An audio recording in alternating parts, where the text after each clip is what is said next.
Order. I'm very pleased that the House of Commons has been able to help deliver an improvement to the sound and vision. Oh, that's from number 10, I think. Before I call the Chancellor of the Exchequer, I've already got that one in. I think I might push my luck. Before the Chancellor of the Exchequer addresses the Chamber, I'd like to point out that the British Sign Language interpretation of the statement is available to watch on the parliamentarylive.tv. I now call the Chancellor of the Exchequer to make a statement. Chancellor. Mr. Speaker, today's spending review delivers on the priorities of the British people. Our health emergency is not yet over, and our economic emergency has only just begun. So our immediate priority is to protect people's lives and livelihoods. But today's spending review also delivers stronger public services, paying for new hospitals, better schools and safer streets. And it delivers a once-in-a-generation investment in infrastructure, creating jobs, growing the economy, increasing pride in the places we call home. Mr. Speaker, our immediate priority is to protect people's lives and livelihoods. So let me begin by updating the House on our response to coronavirus. We're prioritising jobs, businesses and public services. The furlough scheme, support for the self-employed, loans, grants, tax cuts and deferrals, as well as extra funding for schools, councils, the NHS, charities, culture and sport. Today's figures confirm that taken together, we are providing £280 billion to get our country through coronavirus. Next year, to fund our programmes on testing, PPE, vaccines, we are allocating an initial £18 billion. To protect the public services most affected by coronavirus, we are also providing £3 billion to support NHS recovery, allowing them to carry out up to 1 million checks, scans and operations. Over £2 billion to keep our transport arteries open, subsidising our rail networks. Over £3 billion to local councils and an extra £250 million to help end rough sleeping. And while much of our coronavirus response is UK-wide, the government is also providing £2.6 billion to support the devolved administrations in Scotland, Wales and Northern Ireland. Taken together, next year, public services funding to tackle coronavirus will total £55 billion. Mr. Speaker, let me turn to the OBR's economic forecasts. And can I thank the new chair, Richard Hughes, and his whole team for their work. The OBR forecasts the economy will contract this year by 11.3%, the largest fall in output for more than 300 years. As the restrictions are eased, they expect the economy to start recovering, growing by 5.5% next year, 6.6% in 2022, then 2.3%, 1.7% and 1.8% in the following years. Even with growth returning, our economic output is not expected to return to pre-crisis levels until the fourth quarter of 2022. And the economic damage is likely to be lasting. Long-term scarring means in 2025, the economy will be around 3% smaller than expected in the March budget. Mr. Speaker, the economic impact of coronavirus and the action we've taken in response means that there has been a significant but necessary increase in our borrowing and debt. The UK is forecast to borrow a total of £394 billion this year, equivalent to 19% of GDP, the highest recorded level of borrowing in our peacetime history. Borrowing falls to £164 billion next year, £105 billion in 22-23, then remains at around £100 billion 4% of GDP for the remainder of the forecast. Underlying debt, after removing the temporary effect of the Bank of England's asset purchases, is forecast to be 91.9% of GDP this year. And due to elevated borrowing levels and a forecast persistent current deficit, underlying debt is forecast to continue rising in every year, reaching 97.5% of GDP in 25-26. High as these costs are, the cost of inaction would have been far higher. But this situation is clearly unsustainable over the medium term. We could only act in the way we have because we came into this crisis with strong public finances. And we have a responsibility, once the economy recovers, to return to a sustainable fiscal position. Mr. Speaker, this is an economic emergency. That's why we have taken and continue to take extraordinary measures to protect people's jobs and incomes. And it is clear those measures are making a difference. The OBR now state, as the Bank of England and IMF already have, that our economic response has protected jobs, supported incomes, and helped businesses stay afloat. They've said today that business insolvencies have fallen compared to last year. And the latest data shows the UK's unemployment rate is lower than Italy, France, Spain, Canada, and the United States. And we're doing more to build on our plan for jobs. I'm announcing today nearly £3 billion for my right honourable friend, the Work and Pension Secretary, to deliver a new 3-year restart programme to help over 1 million people who've been unemployed for over a year find new work. But I've always said, we cannot protect every job. Despite the extraordinary support we've provided, the OBR expects unemployment to rise to a peak in the second quarter of next year of 7.5%, 2.6 million people. Unemployment is then forecast to fall in every year, reaching 4.4% by the end of 2024. Mr. Speaker, today's statistics remind us of something else. Coronavirus has deepened the disparity between public and private sector wages. In the 6 months to September, private sector wages fell by nearly 1% compared to last year. Over the same period, public sector wages rose by nearly 4%. And unlike workers in the private sector who have lost jobs, been furloughed, seen wages cut and hours reduced, the public sector has not. In such a difficult context for the private sector, especially for those people working in sectors like retail, hospitality and leisure, I cannot justify a significant across-the-board pay increase for all public sector workers. Instead, we are targeting our resources at those who need it most. To protect public sector jobs at this time of crisis and ensure fairness between the public and private sectors, I'm taking 3 steps today. First, taking account of the pay review body's advice, we will provide a pay rise to over 1 million nurses, doctors, and others working in the NHS. Second, to protect jobs, pay rises in the rest of the public sector will be paused next year. But third, we will protect those on lower incomes. The 2.1 million public sector workers who earn below the median wage of £24,000 will be guaranteed a pay rise of at least £250.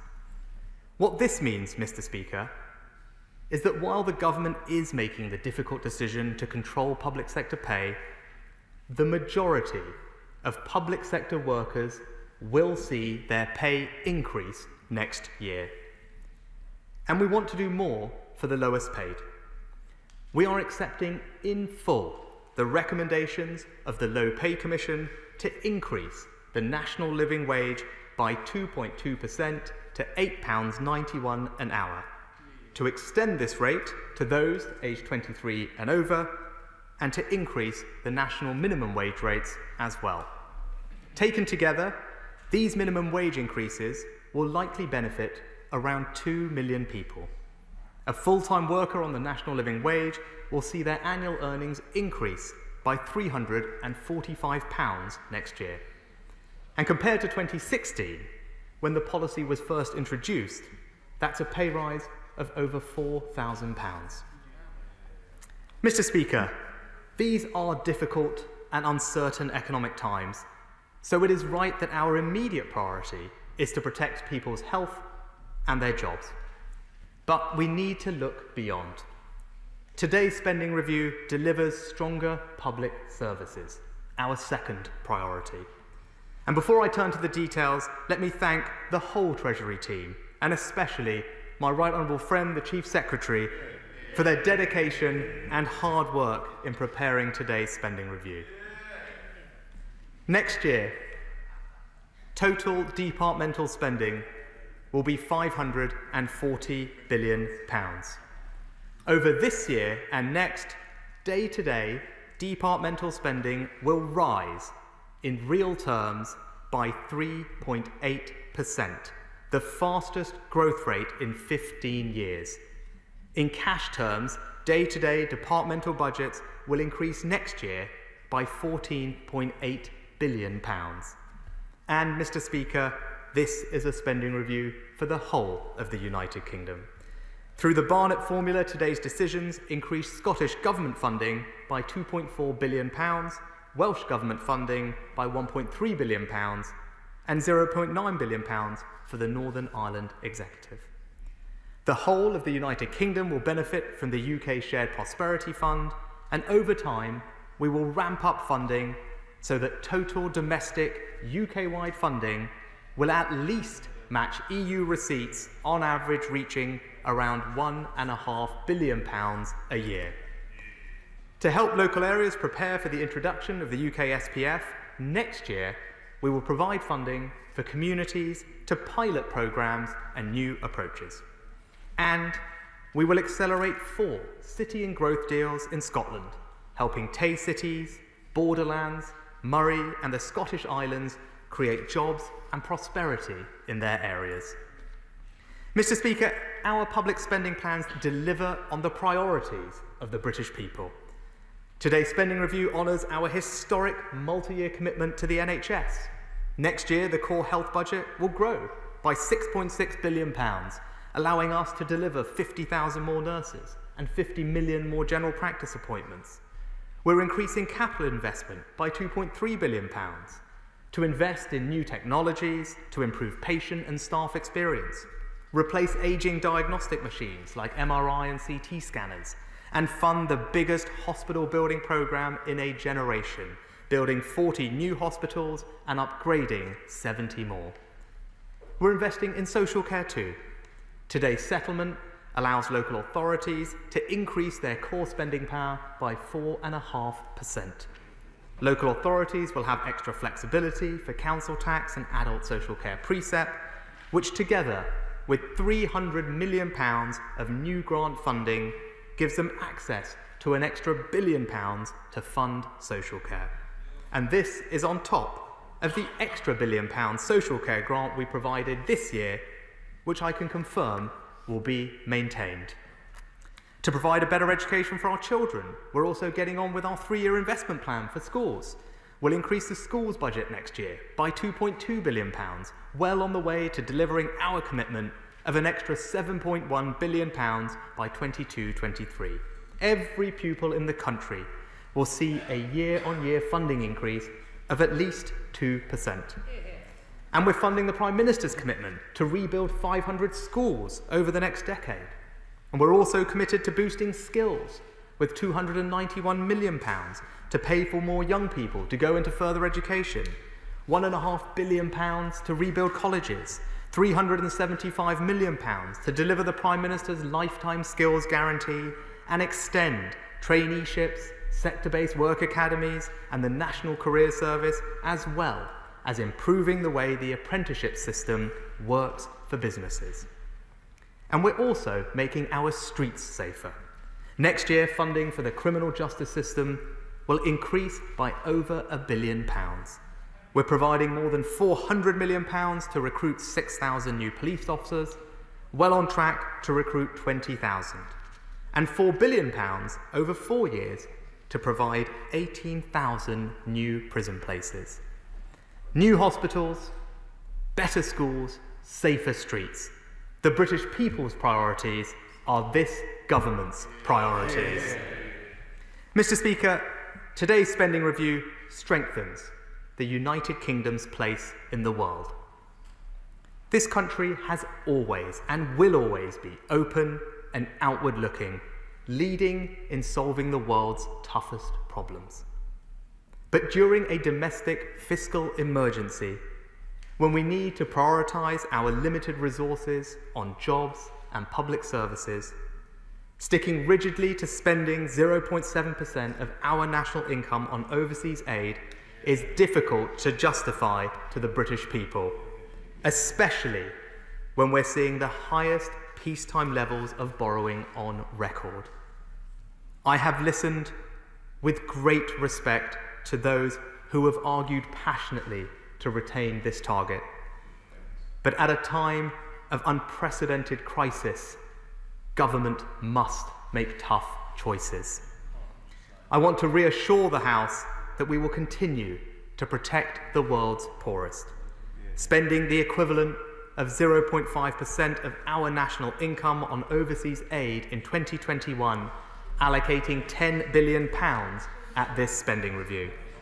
And our intention is to return to 0.7% when the fiscal situation allows. Based on the latest OECD data, the UK would remain the second highest aid donor in the G7, higher than France, Italy, Japan, Canada, and the United States. And 0.5% is also considerably more than the 29 countries on the OECD's Development Assistance Committee, who average just 0.38%. And overseas aid is, of course, only one of the ways we play our role in the world. The Prime Minister has announced over £24 billion of investment in defence over the next 4 years, the biggest sustained increase in 30 years, allowing us to provide security not just for our country, but around the world. We're investing more in our extensive diplomatic network, already one of the largest in the world, and providing more funding for new trade deals. We should, however, judge our standing in the world not just by the money we spend, but by the causes we advance and the values we defend. Mr. Speaker, if this spending review's first priority was getting the country through coronavirus, and its second was stronger public services, then our final priority is to deliver our record investment plans in infrastructure. Capital spending next year will total £100 billion, £27 billion more in real terms than last year. Our plans deliver the highest sustained level of public investment in more than 40 years. Once-in-a-generation plans to deliver once-in-a-generation returns for our country. To build housing, we're introducing a £7.1 billion National Home Building Fund on top of our £12.2 billion Affordable Homes programme.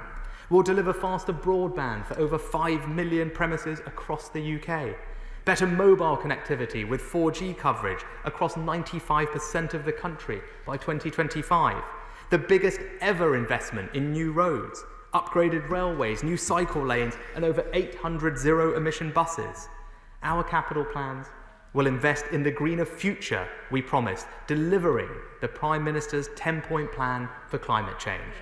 We're making this country a scientific superpower with almost £15 billion of funding for research and development. And we're publishing today a comprehensive new national infrastructure strategy. To help finance our plans, I can also announce we will establish a new UK infrastructure bank. Headquartered in the north of England, the bank will work with the private sector to finance major new investment projects across the United Kingdom, starting this spring. Mr. Speaker, I have one further announcement to make. For many people, the most powerful barometer of economic success is the change they see and the pride they feel in the places we call home. People want to be able to look around their towns and villages and say, yes, our community, this place, is better off than it was 5 years ago. For too long, our funding approach has been complex and ineffective, and I want to change that. Today, I'm announcing a new Levelling Up Fund worth £4 billion. Any local area will be able to bid directly to fund local projects. The fund will be managed jointly between the Treasury, the Department for Transportation, and the Ministry for Housing, Communities and Local Government, taking a new, holistic, place-based approach to the needs of local areas. Projects must have real impact. They must be delivered within this Parliament, and they must command local support, including from their Member of Parliament. This is about funding the infrastructure of everyday life. A new bypass, upgraded railway stations, less traffic, more libraries, museums and galleries, better high streets and town centres. This government is funding the things people want and places need. Mr. Speaker, today I've announced huge investment in jobs, public services and infrastructure. And yet, I cannot deny numbers alone can ring hollow. They stand testament to our commitment to create a better nation, but on their own, they are not enough to create one. When asked what our vision for the future of this country is, we cannot point to a shopping list of announcements and feel the job is done. So as we invest billions in research and development, we're also introducing a new immigration system, ensuring the best and brightest from around the world come here to learn, innovate and create. As we invest billions in the building of new homes, we're also simplifying our planning system to ensure beautiful homes are built where they are needed most. As we invest billions in the security of this country, we're also defending free speech and democratic rule, proving our values are more than just words. And as we invest billions in public services, we're also protecting the wages of those on the lowest incomes and supporting jobs, because good work remains the most rewarding and sustainable path to prosperity. The spending review announced today sets us on a path to deal with the material matters of government, and it is a clear statement of our priorities. But encouraging the individual and community brilliance on which a thriving society depends remains, as ever, a work unfinished. We in government can set the direction: better schools, more homes, stronger defence, safer streets, green energy, technological development, improved rail, enhanced roads, all investments that will create jobs and give every person in this country the chance to meet their potential. But it is the individual, the family, and the community that must become stronger, healthier, and happier as a result. This is the true measure of our success. The spending announced today is secondary to the courage, wisdom, kindness, and creativity it unleashes. These are the incalculable but essential parts of our future, and they cannot be mandated or distributed by government.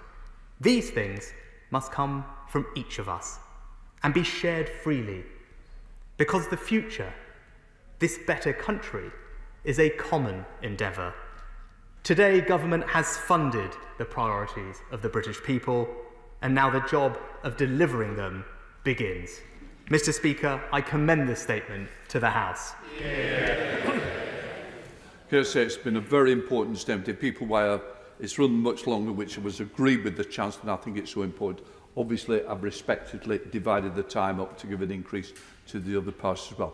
Shadow Chancellor of the Exchequer, Annalise Dodds. Thank you very much, Mr. Speaker.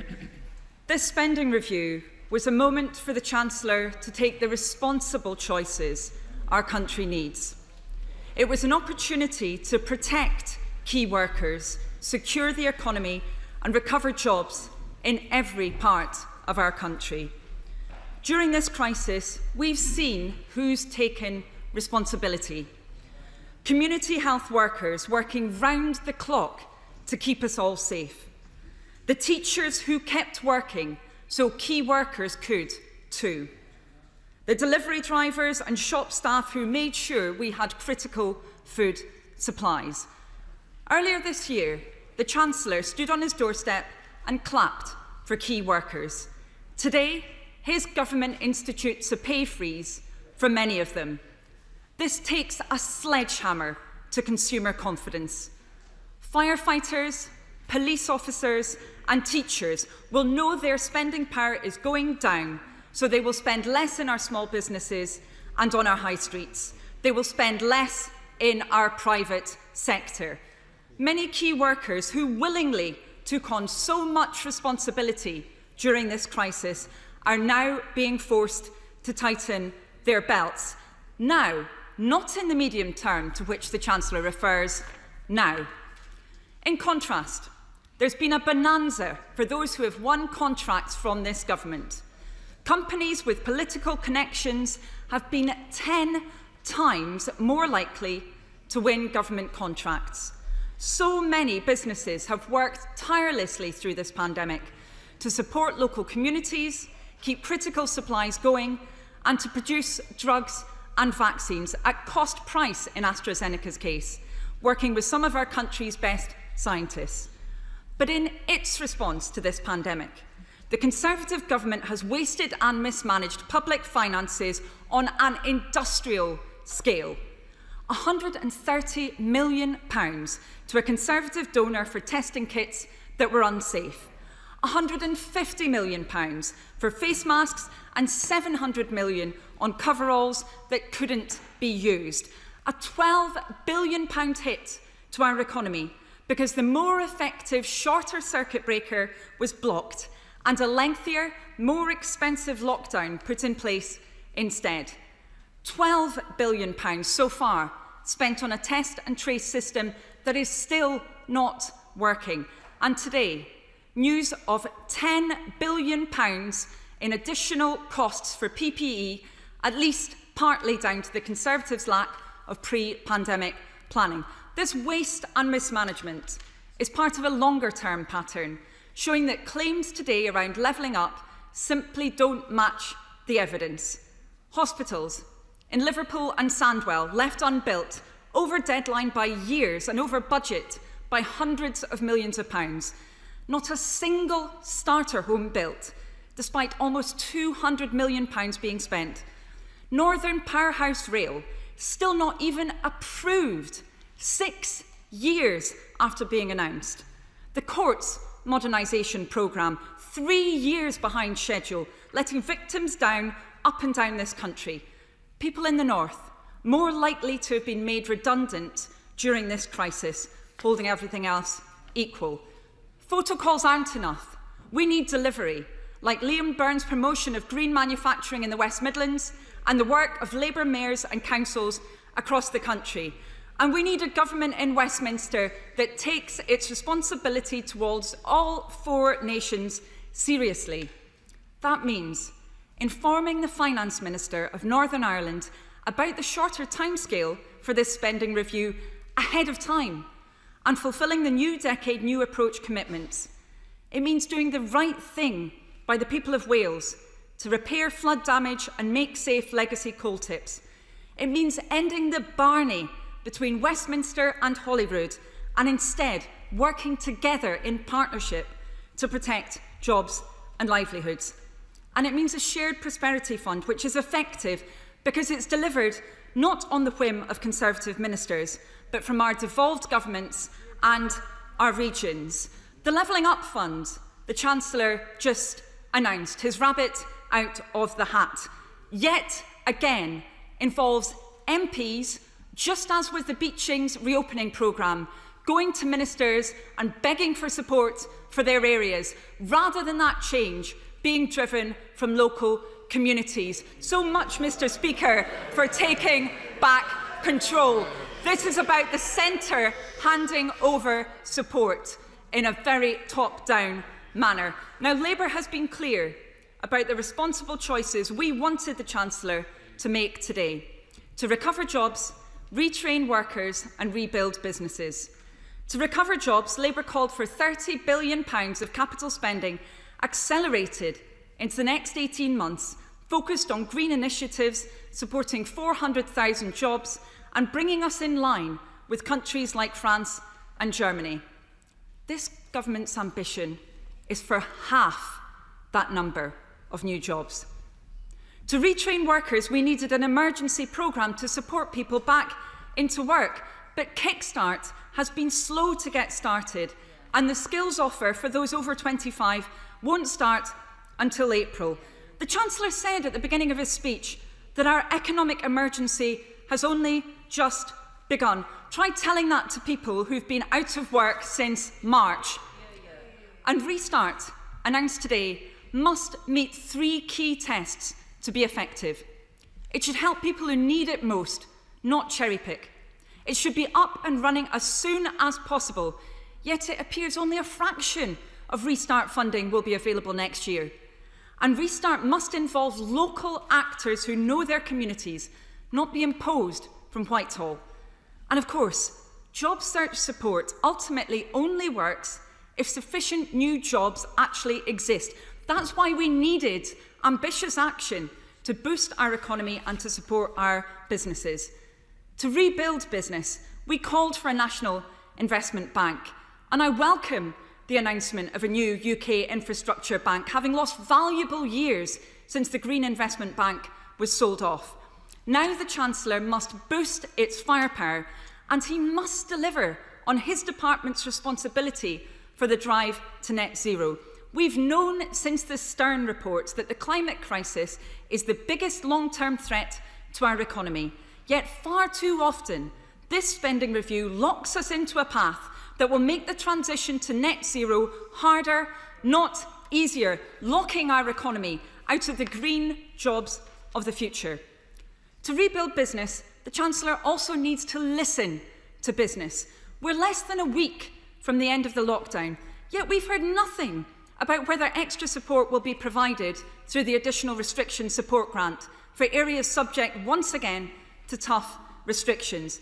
And the Chancellor is still threatening employers with an increased contribution to furlough in January at the worst possible time for increasing and building confidence.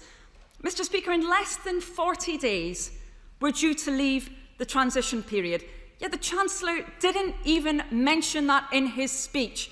There's still no trade deal. So does the Chancellor truly believe that his government is prepared and that he's done enough to help those businesses that will be heavily affected? Will he take responsible action also to help those excluded from government support? Why is he still refusing to make the speedy fixes to universal credit Labour has advocated, which would aid the self-employed?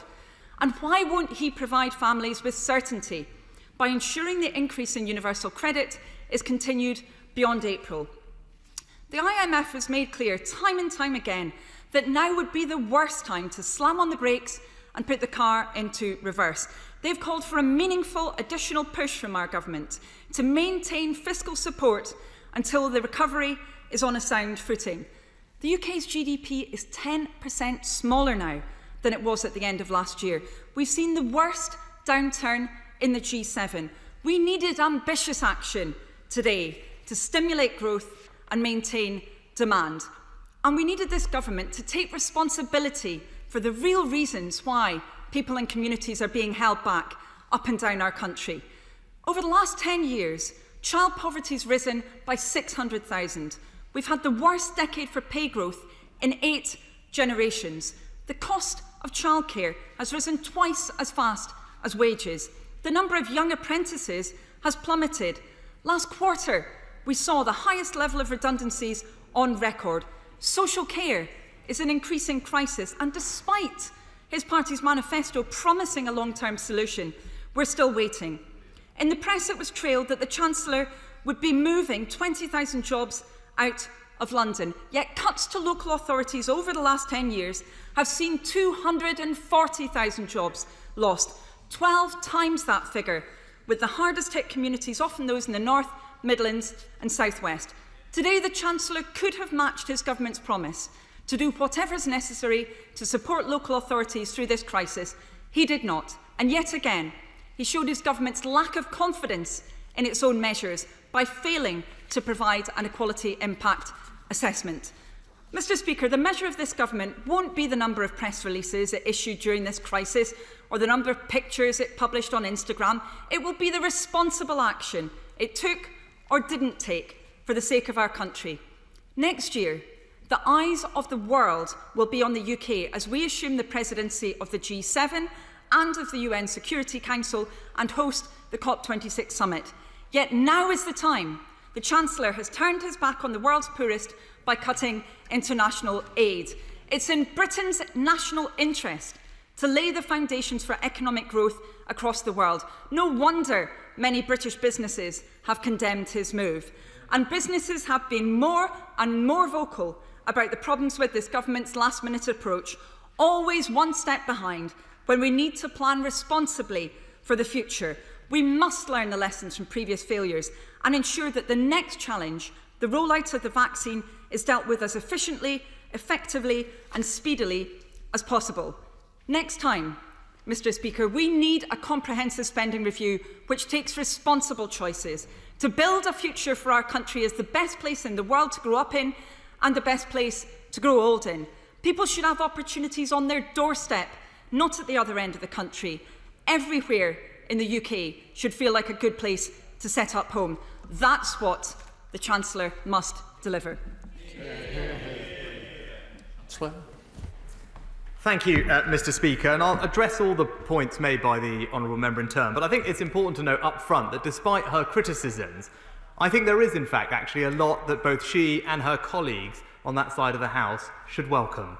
More funding for public services, a pay increase for NHS workers, support for those on the lowest incomes, a once-in-a-generation investment in infrastructure, a multi-billion-pound commitment to support those looking for work, a new schools building programme, and the Prime Minister's 10-point plan. I could go on, Mr. Speaker.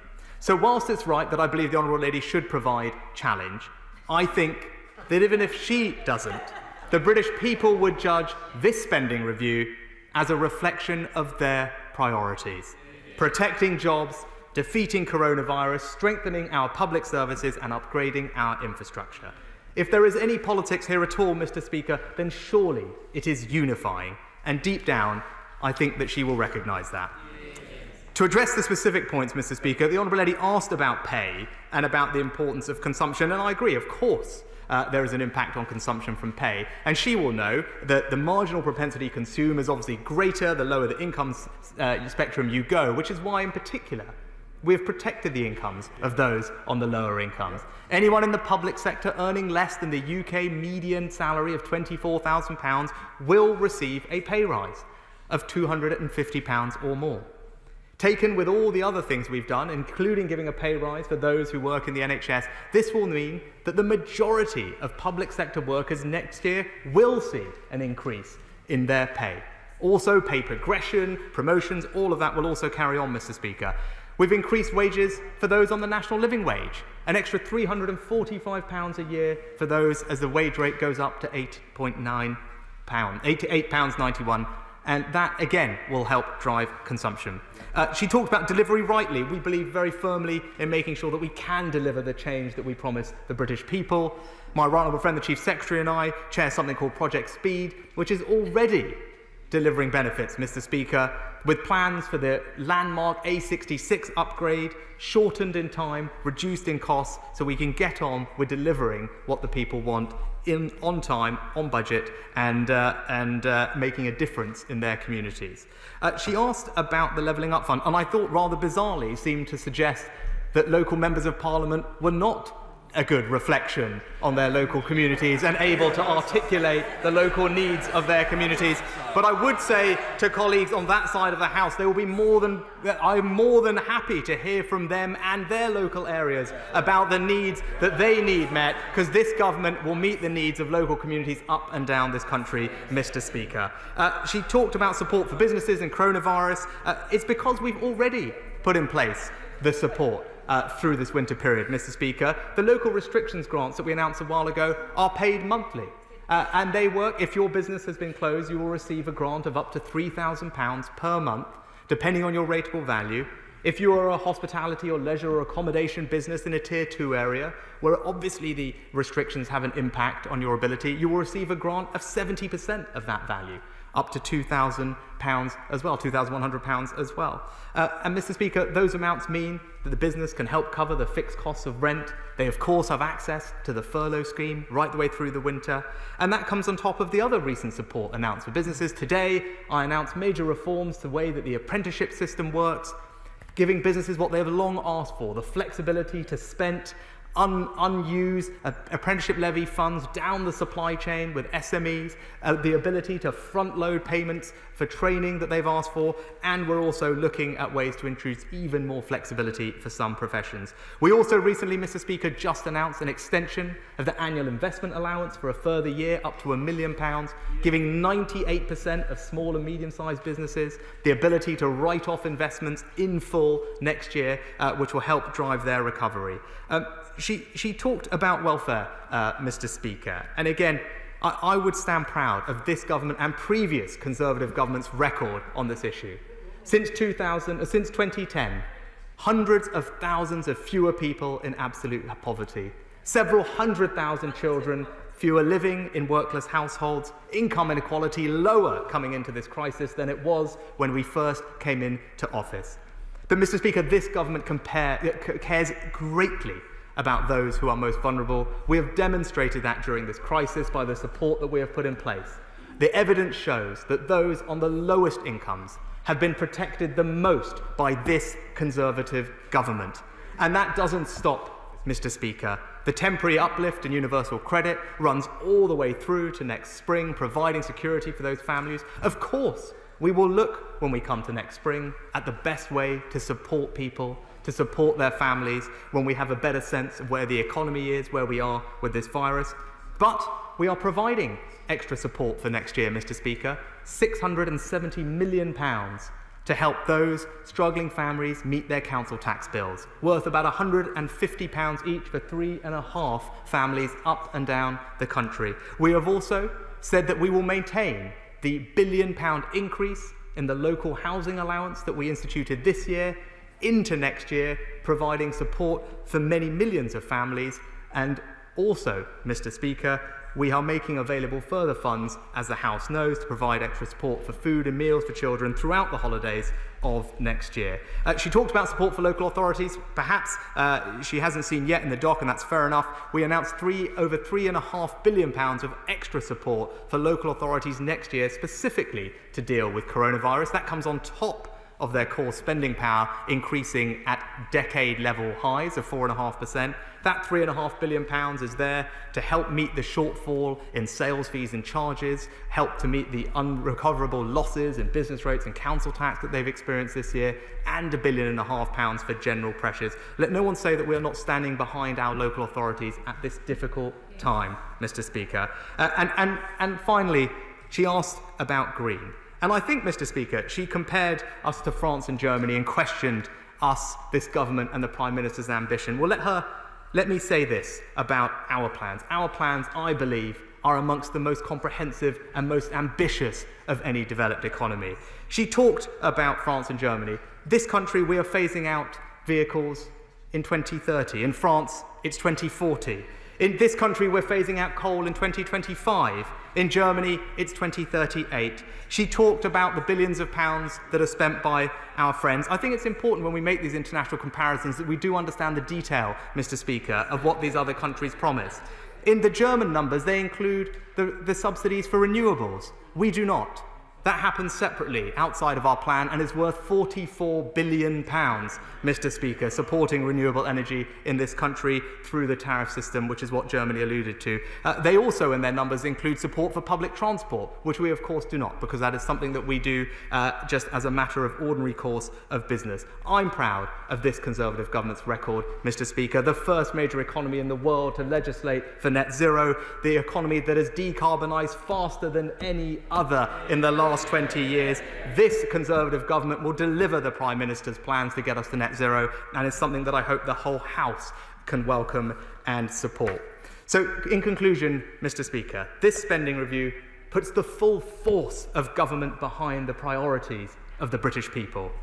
And whilst we may have many disagreements with the party opposite, I am confident that in private, at least, they will recognise the significant investment we are making to protect jobs, strengthen our public services and improve our infrastructure. We are all in this House answerable to the people we represent. It is in their interests that we serve.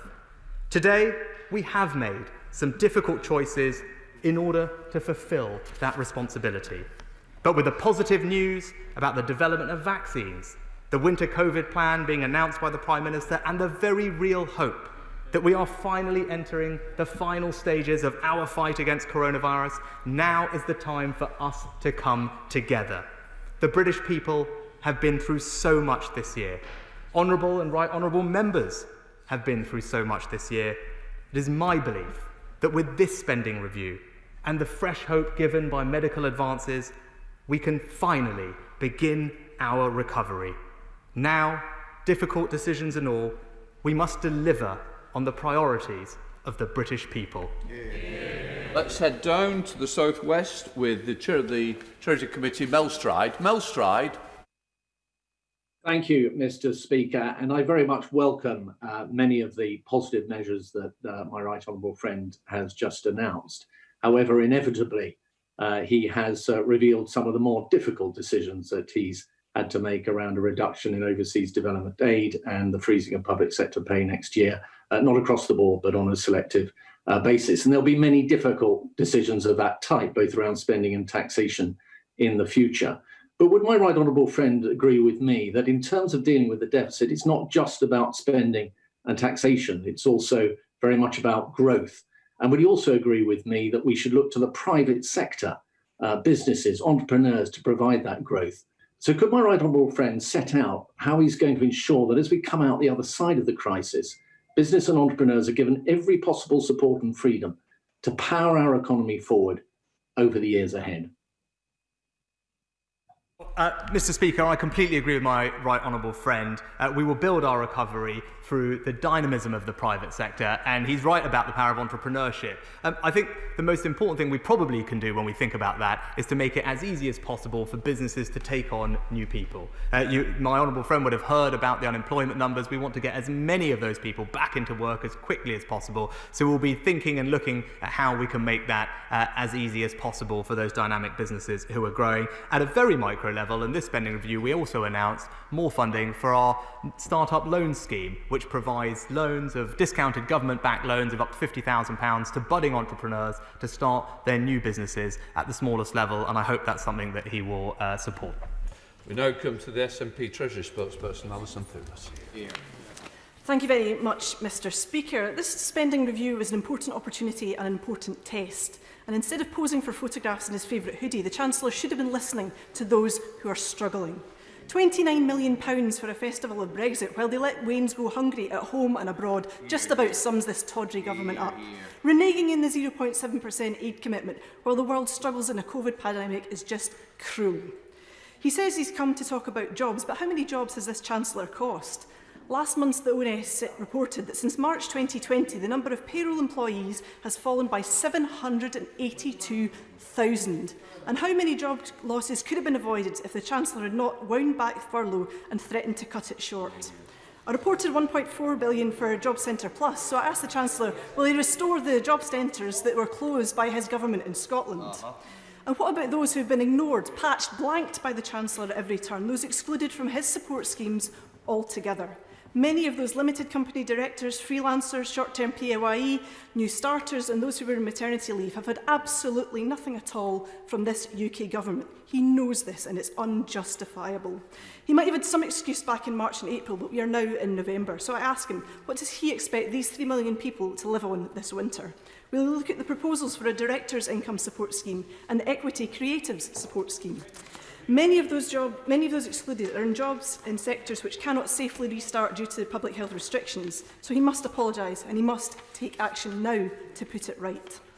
The Chancellor has spoken of the importance of getting young people into jobs, but he's utterly failed to address the reality of low-paid, part-time, precarious work. The Young Women's Trust, a staggering 1.5 million young women have lost income since the start of the pandemic. Many are in sectors such as retail and hospitality, which have been clobbered by COVID. What he should be announcing today is a real living wage. £9.50 an hour as set by the Living Wage Foundation, not his pretendy living wage. Now, I'm glad to see under 23s now eligible, but he said nothing about those who are 21, who are in the 21 to 24 bracket now and 820, the 18 to 20 and 645, the under 18 and 455 an hour, and the apprentices are merely £4.15 an hour. What about them? Mr Speaker, young people don't get a discount on their rent or their bills due to their age, but this Chancellor continues to shortchange them on wages. A fair wage for a day's work is the very least young people should expect from their government, and in acknowledging the injustice, the Chancellor fails to protect the rest of young people. Fair wages too for public sector workers, and it feels like the government's punishing people for working in the public sector. The absolute heroes who saw us through this pandemic have more than earned their pay. A public sector pay freeze takes £4 billion out of the economy, squeezes living standards and starves the economy of investment at the very worst possible time. The hospital porters, the teachers, the jannies, the police officers, the firefighters, those who've kept our streets clean and our public services going, all of them deserve better than applause on the Chancellor's doorstep in the summer and a pay freeze in the depths of winter.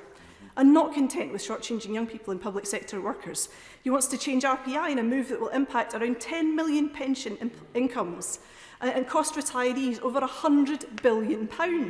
We on these benches urge him to see sense and not to pick the pockets of our pensioners.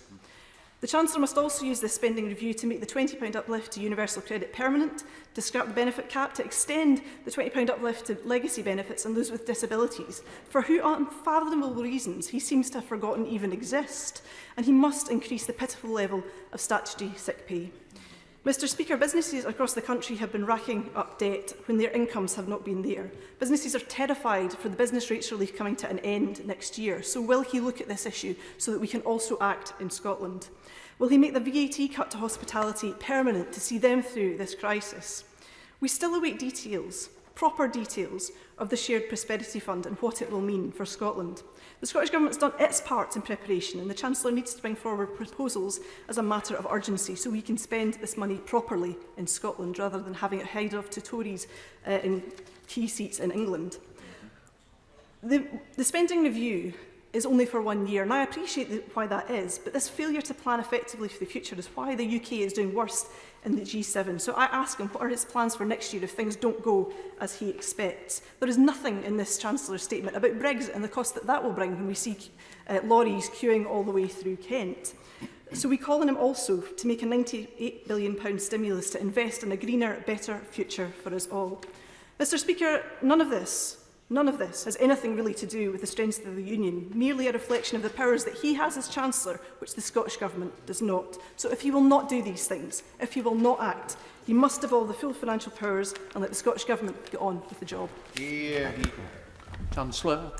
Thank you, Mr Speaker. Let me run through those questions in turn from the Honourable Lady. I mean, she asked about my favourite hoodie. I can tell her it's not the one in the picture, but actually the Kickstart hoodie that was given to me by my honourable friend, the Work and Pension Secretary, that I wear with pride. She asked about the self-employed, and again mentioned this number of 3 million people, which I'd like to actually address, Mr Speaker, properly. Now, at least, it's not a number that I recognise, and I don't think it's right to describe those people as excluded. 1.5 million of that number are people who are not majority self-employed. Those are people who earn the majority of their income from being employed. Now, that was a decision that was taken to help target this support on those who really needed it. And we've heard a lot from the benches opposite about being targeted, especially with the self-employment scheme, and that was a decision that was made. Because if you earn the majority of your income from employment, it is reasonable to assume that you will benefit from the furlough scheme, and that's how the majority of your earnings come. Mr. Speaker, now that principle at the time was supported by every trade association that I spoke to in designing the scheme. And in fact, those conversations were supportive of a much higher threshold than the one that we adopted, which was just a majority, where others said 60%, two-thirds would be reasonable. But, Mr. Speaker, also, I hope it is of comfort to the House to know that those people, that 1.5 million people who are not majority self-employed, on average, the median amount of self-employment income that they have in their returns is somewhere between £2,000 and £3,000. So it is not the overwhelming part of their earnings, and at that level, the universal credit system and other support that we provide will be significant in making up the difference. She asked about welfare, and again mentioned universal credit. I guess, Mr. Speaker, it's worth, reminding the House that the Scottish Government has plenty of powers over tax policy, and indeed plenty of powers over welfare policy, and indeed has used them in the past. I hear there's to be a Scottish budget, and we will look forward to seeing what the Scottish Government decides to do with the powers that it has over both tax and welfare decisions. And then in conclusion, Mr. Speaker, she asked about jobs. And she talked about the OBR. I'm glad that the OBR today have also joined with the IMF and the Bank of England in commending the economic response of this government, and indeed recognising and stating explicitly that the interventions that we have put in place have reduced the level of unemployment, saved people's jobs. And indeed the OBR, I think, actually quantify that in their report today and put the number at hundreds of thousands, confirming what the IMF said, that our response has held down unemployment. And she asked about young people. Well, we are determined to help young people. They have borne the brunt economically of this crisis, which is why, in part, we created the Kickstart scheme, an ambitious programme, which now has, I think, 19,000 placements that have been accepted to create fully funded placements for those under the age of 24 who are at risk of unemployment. We also provide a cash bonus to businesses to take on new young apprentices, and I know, Mr. Speaker, that all of those things will make a difference to our young people at what is, without question, a very difficult time. Further the House, Sir Peter Bottom. The House will be glad that the Chancellor has met the needs of the poorest, that he's going to maintain the increase in the state pension, that he's making sure that people get opportunities to get back into work if they've been out of it. Can I ask him, when he talks about the £250 minimum for the poorest, the lowest paid people in the public sector, whether that includes people working in local government or just national government? It would be useful to know that. There'll be a welcome for the increase in spending in schools, and there are many other things which people think are sensible and could have been done or should have been done as the Labour government went through the crisis in 2008, when they also put a public sector pay freeze on. Can I put to him that it would be incredible if IPSA forces a pay increase on members of Parliament when others don't get it? And one way or another, will government, and perhaps you, Mr. Speaker, talk with IPSA and make sure that does not happen? I have the view that MPs' pay should only be adjusted after a general election, but that may be a minority view. But I think it would be wrong for us to have pay forced on us when others can't get a pay increase. I'm going to turn, if I may, to the point of overseas aid. The Foreign Secretary, when the departments were merged, said the 0.7% figure was going to be maintained. My right honourable friend, the Chancellor, was elected in 2015, as I was, under a commitment to meet the 0.7%. We were re-elected in 2017, and the only difference to the commitment in 2019 is the word proudly was put in front of the commitment. I'm proud of that commitment. I will work with anyone across the House to make sure our change of percentage does not happen. Obviously, with our GNP coming down by 10%, the amount that goes on aid will come down automatically. I fight to maintain the pledge the Prime Minister, the Chancellor, the Foreign Secretary and I made at the last general election. Just to say, I don't like being brought into the situation on pay. What I would say is there is no decision on pay, there is no award to MPs, there is a big mistake out there that somehow that there is an amount that's been given. Let me reassure the Father House that it's not the case. It won't even be looked at till next year, probably later into the odds Easter. Chancellor of the Exchequer. Thank you, Mr. Speaker, and I'm grateful to my honourable friend for his thoughtful and powerful contribution, and I respect what he has to say on aid, and he's right about the language that was used, and he will know the extraordinary circumstances that this country and this government is grappling with, and in order for us to meet our many other commitments and deliver on the British people's priorities, we have had to make difficult decisions. It is something that, of course, I regret that we have to do, but I believe it is the right decision so that we can keep delivering on the priorities of the people at what is an enormously challenging time. May I turn to his other questions on local government employees? He will know that those pay levels are not mandated by central government, and local government will typically make its own decisions. With regard to social care workforce, which I know he also cares about, he will know many of those workers are on national living wage and they will benefit from the 2.2% uplift, £345 that we have accepted. And his last point, Mr. Speaker, I can tell him that the Chancellor of the Duchy of Lancaster has written on behalf of the government to its in advance of the statement, just to inform them of the government's approach to public sector pay and ask them to take that into consideration when they decide what they would like to do. Obviously, they are an independent body, but we have expressed our views in light of the pay policy that we have announced today. We now head up to Edinburgh with Christine Jardine. Christine Jardine. Thank you very much, Mr. Speaker. I listened intently to the Chancellor, but what I didn't hear was enough. Enough to protect jobs by extending furlough to the summer. Enough for those in the public sector who've endured so much in this crisis and now will have a pay freeze. Or enough for those millions of families facing enormous financial hardship because they're excluded. And Chancellor, I point out to the Chancellor that they do exist. I can give him plenty of examples who phone my office every day in deep distress. So I would ask if the Chancellor can for a minute pause and put himself in the shoes of those 3 million excluded people, and then tell us why he still finds it acceptable to turn his back on them.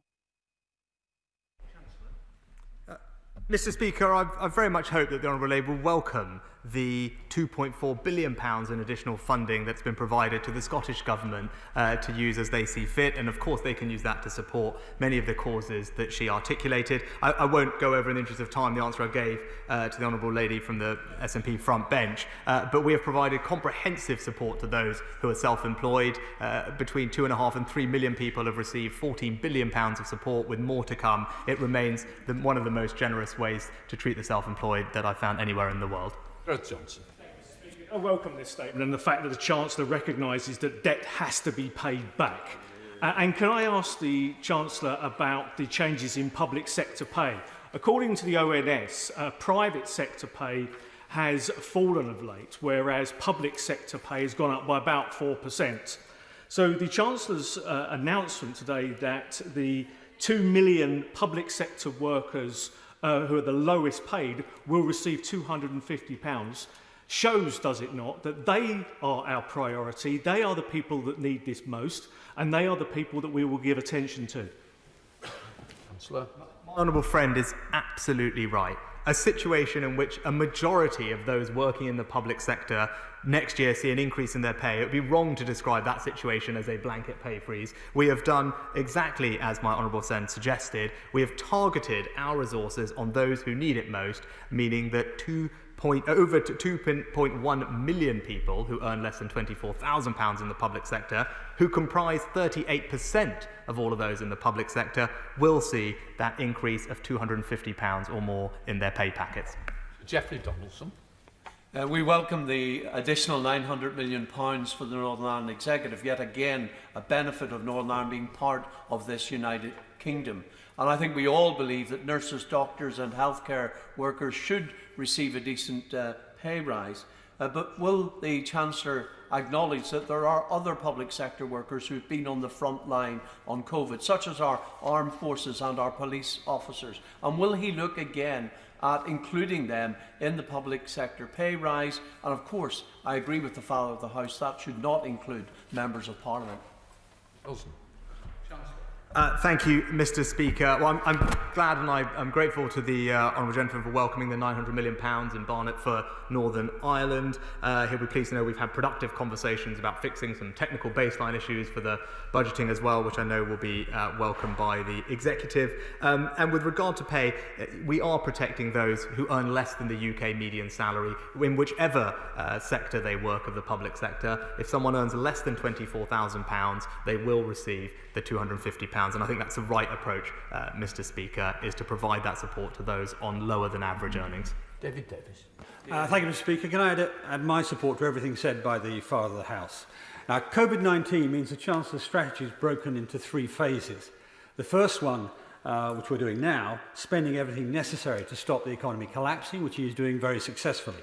Secondly, essentially from next spring, doing everything possible to maximise growth and recovery in the economy. And thirdly, after that, when things get onto an even keel, returning to conventional economics. Does the Chancellor agree that the enormous deficits inevitably created in both Phase 1 and Phase 2 of his strategy need to be financed in a similar way to major incidents like wars, with very long-term bonds, not destructive short-term taxes? Chancellor. Mr. Speaker, I'm grateful to my right honourable friend's comments.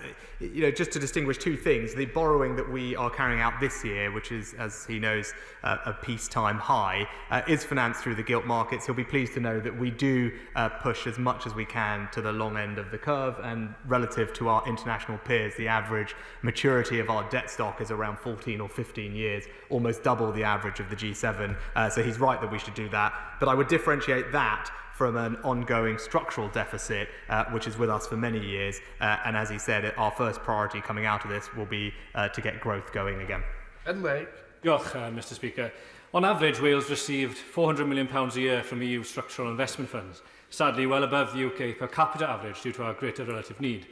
Promises have been made that Wales will receive not a penny less from the UK Shared Prosperity Fund. Now, the Chancellor has stated that he will match total UK funding, but can he also confirm that Wales's share will not be diminished, that it will represent additional investment, and that the fund will be allocated according to need? Chancellor. Mr. Speaker, what we have said is as the EU funding that we are currently financing runs off, we will step in and replace that funding up to the tune of about £1.5 billion. That is the UK amount. Obviously, there's conversations about how best to allocate that, what kinds of projects, how it should be done, are a conversation to be had. There are some initial thoughts on that are published today, alongside some funding of over £200 million to start piloting those approaches, working with communities to see what works best. And I know that people in Wales will welcome that, and I look forward to seeing what proposals they come up with. Eric Thomas. Thank you, Mr. Speaker. And the Chancellor is quite right that people want to look back and see their communities better off before. And if I can pick up on the shared prosperity point, Corbett's received European funding, and the shared prosperity fund has been promised to us. But it's very difficult in an area where the population isn't so large, isn't so great, to demonstrate value for money to Treasury, and as a result, we miss out. So, as the Chancellor sets out more on the Levelling Up Fund and Shared Prosperity Fund, wages in Cornwall still remain stubbornly low. Will the Chancellor reassure me that the Levelling Up Fund and Shared Prosperity Fund will work to address these low wages, will provide the good jobs, improved skills, and the pathway to the skills and the opportunities that people need in Cornwall? Chancellor. Well, I commend my honourable friend because he consistently comes to this House to champion his constituents and talk about increasing the opportunities available to them. And he's right. We want to make sure that we target our resources at the places where they can make the most difference. And I look forward to hearing from him what projects he thinks will be able to transform the lives of his constituents and the communities that they are proud to call home. Let's head down to Brighton Pavilion with Caroline Lucas. Caroline Lucas. Thank you very much, Mr. Speaker. The Chancellor speaks of the fiscal emergency, but not a word today about the climate and nature emergencies. And there's a real risk that any green steps will be fatally undermined by the reckless pursuit of business as usual, environmentally destructive spending, like the £27 billion road building programme. Now, the Chancellor himself has said there can be no lasting prosperity for people if we don't protect the planet. So will he adopt a new economic rule, a net zero test, and assess all spending and fiscal measures against the UK's climate and nature goals, so the whole package is properly green? Chancellor. Well, Mr. Speaker, this government firmly believes in making sure that our recovery is green. I'd urge the Honourable Lady to have a look at the National Infrastructure Strategy, which we've published today, the title Fairer, Faster, Greener, which outlines all the funding for all the green measures contained in the Prime Minister's 10-point plan. I think it represents a comprehensive and ambitious path to deliver our net zero commitments. Andrew Mitchell.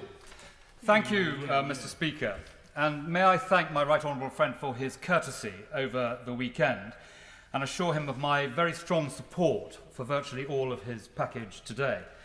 As a result of the pandemic here in the UK, 50,000 people have died, and we are rightly moving heaven and earth to prevent more deaths here at home.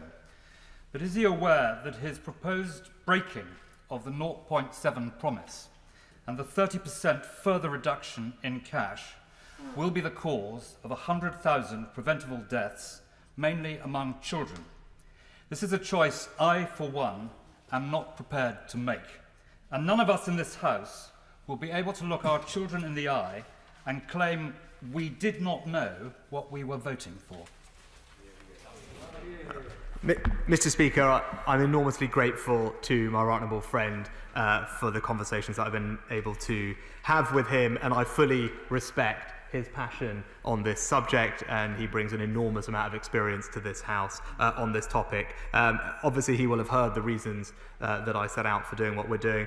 I believe we can still make a difference to the world's poorest countries with the measures that we've put in place. I think the most pressing issue that the developing world faces at the moment is the ability to deliver and deploy a coronavirus vaccine. He will know that we are the largest donor globally to the COVAX Advanced Market Commitment, the global initiative which is supporting development countries' access to vaccines. I think right now it's probably the most important thing we could be doing. We are doing it. We are leading the world in helping them tackle coronavirus, but I know he and I will carry on this conversation.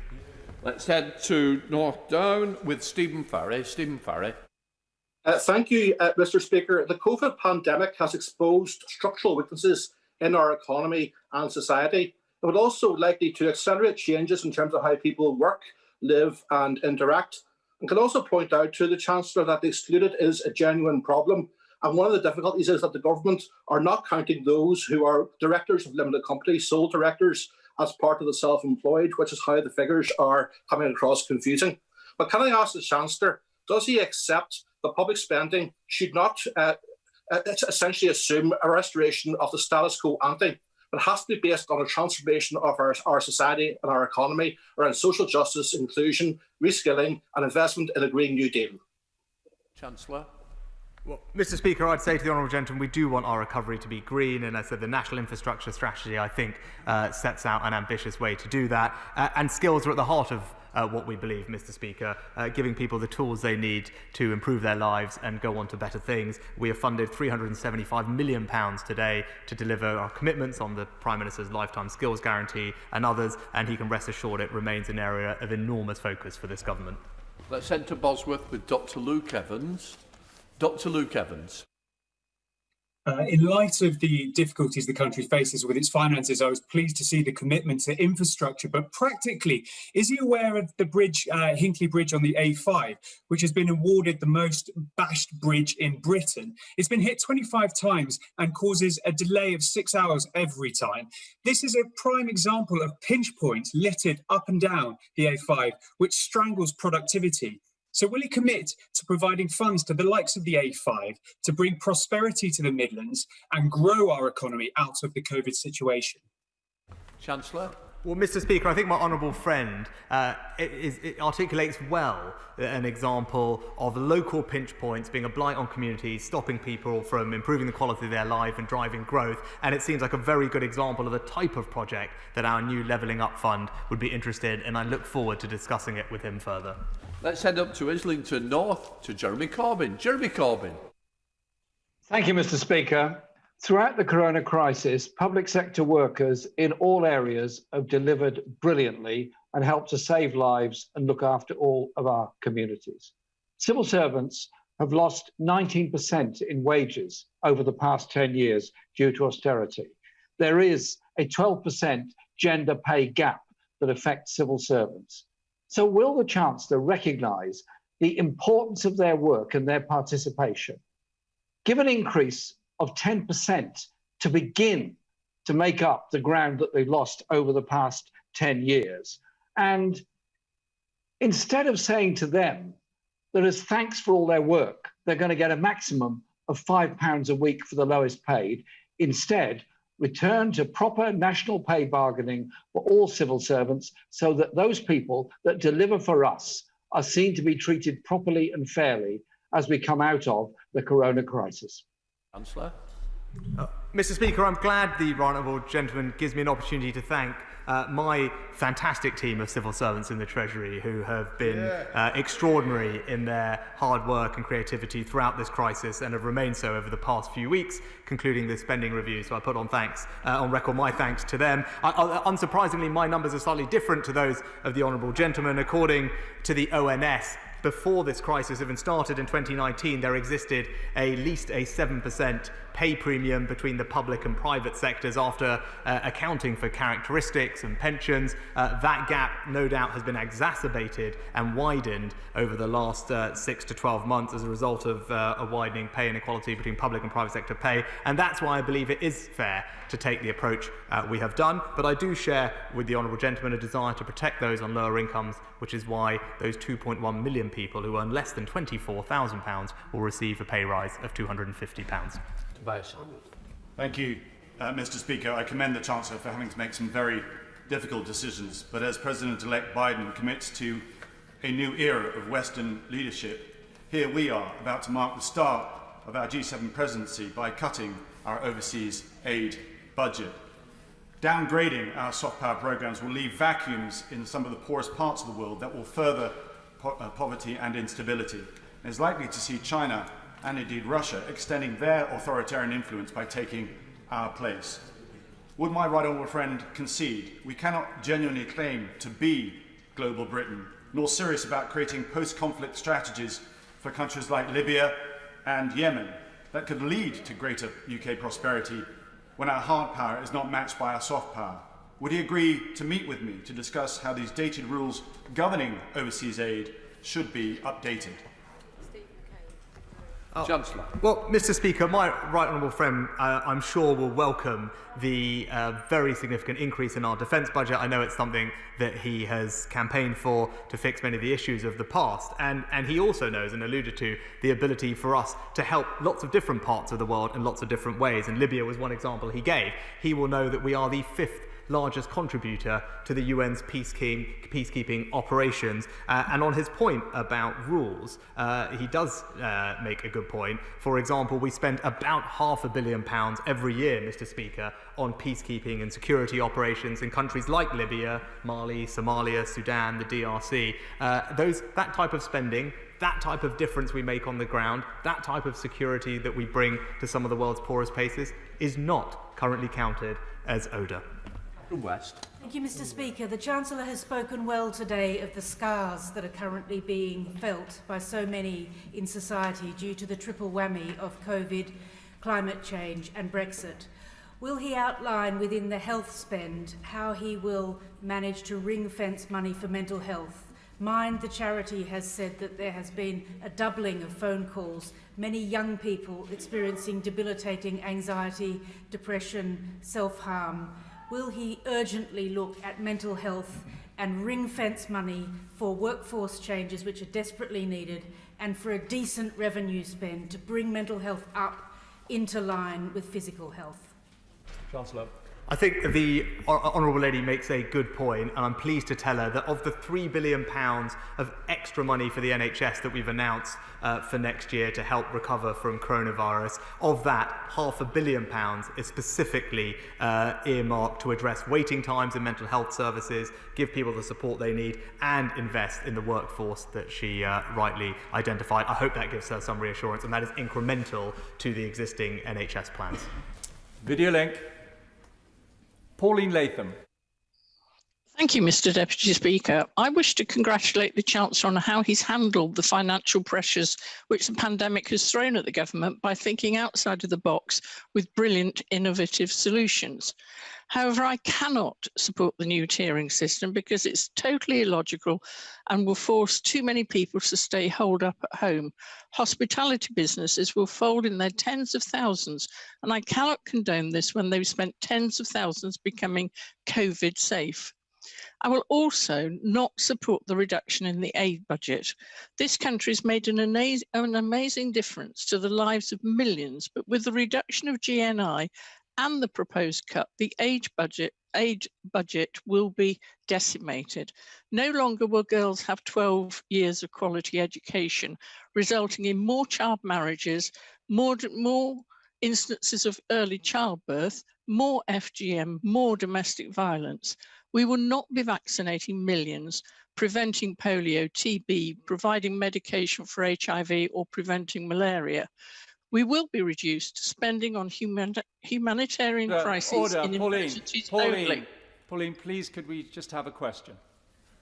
Yes, so many things will be damaged and our relations with the developing world will lose its soft influence that we have today. I cannot condone this, Mr Deputy Speaker, and therefore I will not be supporting this statement. Chancellor. Thank you, Mr Deputy Speaker.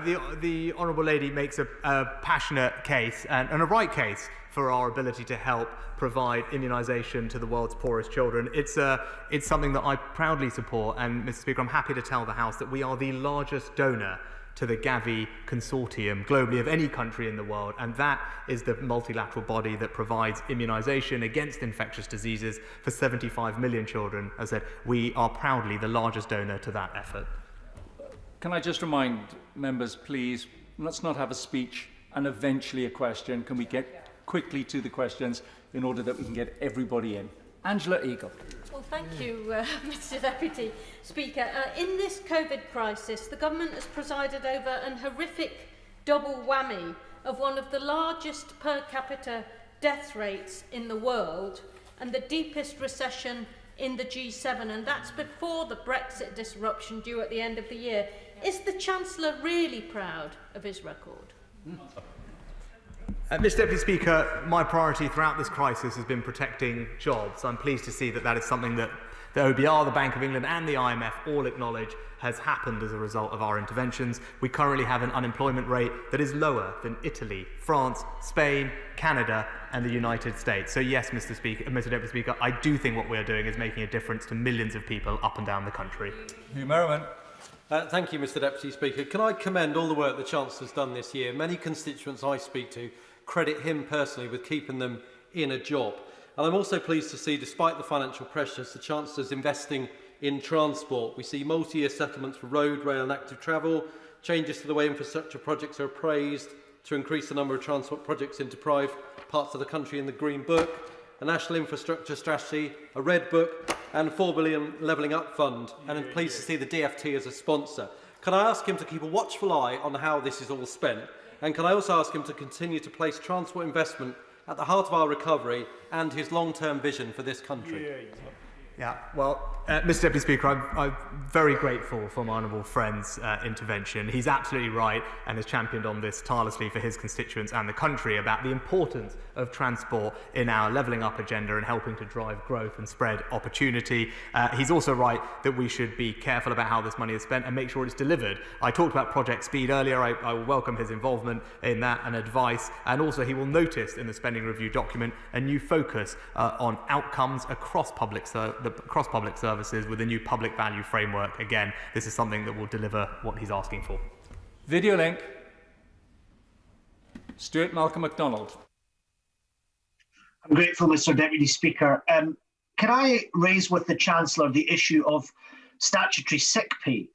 Even before the crisis hit earlier this year, it's always been the case that statutory sick pay in the United Kingdom hasn't been comparable to other similar advanced economies.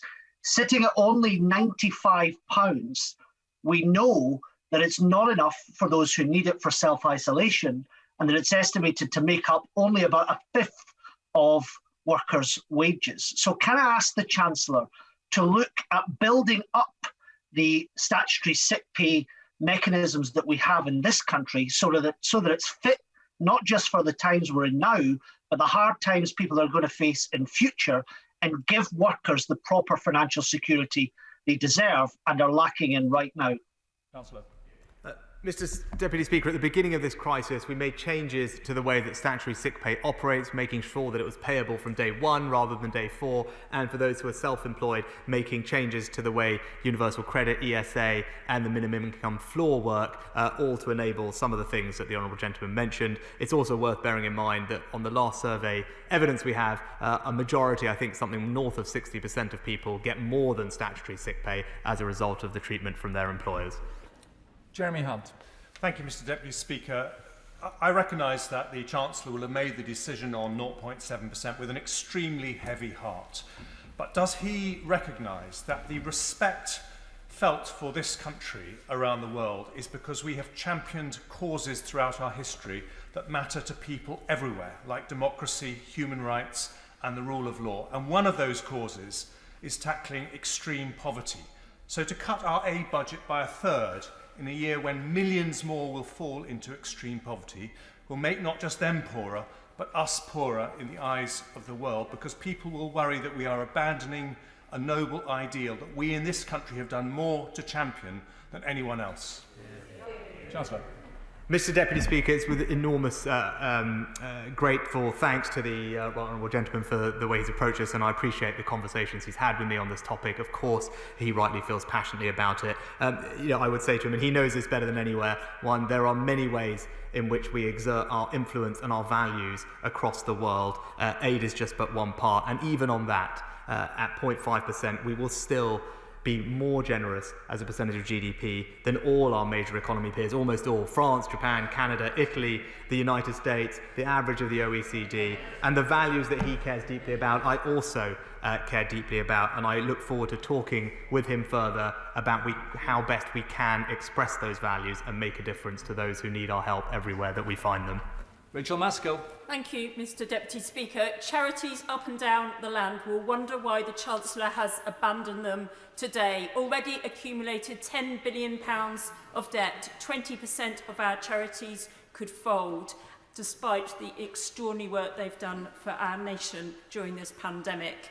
Now I read his book, his statement, which says there's going to be further rationing in the Office of Civil Society. Will he go away and reflect and come back to that dispatch box with real money to support our valuable charities? Mr. Speaker, I think almost uniquely during this crisis, amongst other countries, we provided enormous financial support to our charity sector, £750 million that the Department for Culture, Media and Sport has distributed to small and large charities up and down the country, because they do fantastic work. It has been a difficult time for them, and that's why this government, at a time of acute crisis, stood behind them. Gerald Jones. Thank you, Mr. Deputy Speaker. On the 26th of February, I asked the Prime Minister to offer additional support to Wales over and above the devolved settlement in the face of unprecedented flooding caused by Storm Dennis. The Prime Minister at the dispatch box gave an assurance that, in his words, he would passport funding to Wales. 9 months later, with winter approaching, we still have not had that delivered. So can I ask the Chancellor what discussions he has had on this issue, and when he feels the government will be able to deliver on the Prime Minister's promises to Welsh communities? Chancellor. Well, Mr. Speaker, I believe we have, with £1.3 billion of extra funding next year for the Welsh Government to spend as it sees fit on its devolved competencies, of which, of course, flooding is one, and I'm sure that that's something he can raise with the Welsh Government. We, in England, are doubling the amount of investment in flood defences over the next few years to over £5 billion, protecting over 300,000 homes, Mr. Deputy Speaker. But as I said, the £1.3 billion of Barnett funding for Wales will enable that funding to go to where it's needed. Sir Robert Sims. Can I thank the Chancellor for his statement? Over the last 10 years, we've spent over £100 billion on overseas aid, a lot of it borrowed. Most of my constituents will understand the difficult decision the government have had to make. On 0.5, we're higher than most of our neighbours, but probably higher than the major government and many other governments in the past. As he set out the recovery in GDP and growth over the next 3 or 4 years, no doubt the budget will also go up again. Chancellor. Well, I thank my right honourable friend for his comment. He is right, and I think he's right to point out, I think the average of the last Labour government was 0.36%, so it will be sufficiently ahead of that. And as I said, this is something that we intend to return to over time when the fiscal situation allows. He will appreciate better than others the unbelievable uncertainty at the moment that exists, but that is our intention. Video link. Clive Betts. Thank you, Mr. Deputy Speaker. Could I first of all declare an interest in this question, as I suffer from myeloma, a form of blood cancer. Could I say to the Chancellor, we all recognise and applaud the incredible work that the NHS and its staff have done for all of us in the last few months. Would he recognise, however, that in terms of the future, much of research for cancer is funded by charitable donations? Those donations have fallen significantly during the recent months for obvious reasons that everyone can understand. So could I say to him, in order to make sure treatments do continue to improve in the future, will he agree to fully fund cancer research to make up that difference in charitable donations, at least for the next few years? Oh, Mr. Speaker, I'm grateful to the right honourable gentleman's question, and I know it's a topic on which he speaks passionately. He'll be pleased to know more generally about our record spending on R&D next year of just shy of £15 billion. The exact allocation obviously is something for the Department for Business, but there's a significant increase in there for basic research. But also within the DHSC budget settlement, about £1.3 billion to fund research for the National Institute of Health Research and Genomics England, both of which I think do a fantastic job, and I'm sure will be working to develop treatments for all of us in the years to come. John Penrose. Mr. Deputy Speaker, can I welcome the Chancellor's continuing commitment to sound money? It's particularly easy to forget in a year when we've just seen an 11.3% cut in the size of the economy, that ultimately all the money that we're borrowing has eventually to be paid back by us as taxpayers. So can I urge him not to lose that focus, and as soon as is possible to get back to a sustainable basis? And as part of that, could he say more about the Restart programme, which you mentioned earlier on, a crucial thing to try and get members of the long-term unemployed back into work? How many people does he expect that to help, and what benefit does he expect that to have for our long-term sustainable economy? Chancellor. Mr. Speaker, as ever, my honourable friend speaks fantastically good sense. He is right, we will need to return to a sustainable fiscal position, not least to build resilience for whatever the next crisis or shock that comes along, Mr. Deputy Speaker. We want to be able to react in the same comprehensive and generous way that we did this time, and that requires us to have a strong set of public finances going into it. And he's right about the Restart programme. That will help, we think, around 1 million of those who are long-term unemployed. It will be an exciting and ambitious programme, and the Institute of Employment Studies has spoken, I think, very well about the evidence there is for this kind of high-quality, individual, work-focused approach, making an enormous difference in getting people back into work. If we can do that, we can reduce some of the long-term scarring that they will face. So I have high hopes for what this programme can achieve. Sammy Wilson. Thank you, Mr. Deputy Speaker. Can I first of all welcome the £900 million which will be available to the Northern Ireland Executive, and I think that it's a reminder to the people of Northern Ireland of the economic security which we have as being part of the United Kingdom, and also the consequences for Wales and Scotland should be a reminder to people there as well of the benefits of the Union. Could I just ask the Chancellor one thing about the Levelling Up Fund, the Infrastructure Bank, and also the Shared Prosperity Fund? When will he have the details of access to that, and can he assure us that the access to all of those funds will be equally available to different parts of the United Kingdom?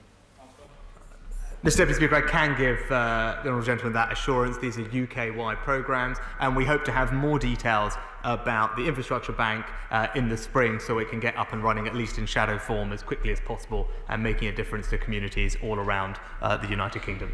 Mark Horsey. Thank you, Mr Deputy Speaker. May I first of all join my honourable friends in expressing concern about the proposal to reduce overseas aid, but welcome today's announcements, in particular on infrastructure, apprenticeships and research and development, which will create wealth and jobs. And can I also welcome the very substantial support that the Chancellor has provided to help businesses and people get through coronavirus. But my constituents know that these measures will all have to be paid for. So can he assure them that when this economic emergency is over, he will return to a policy of balancing the books?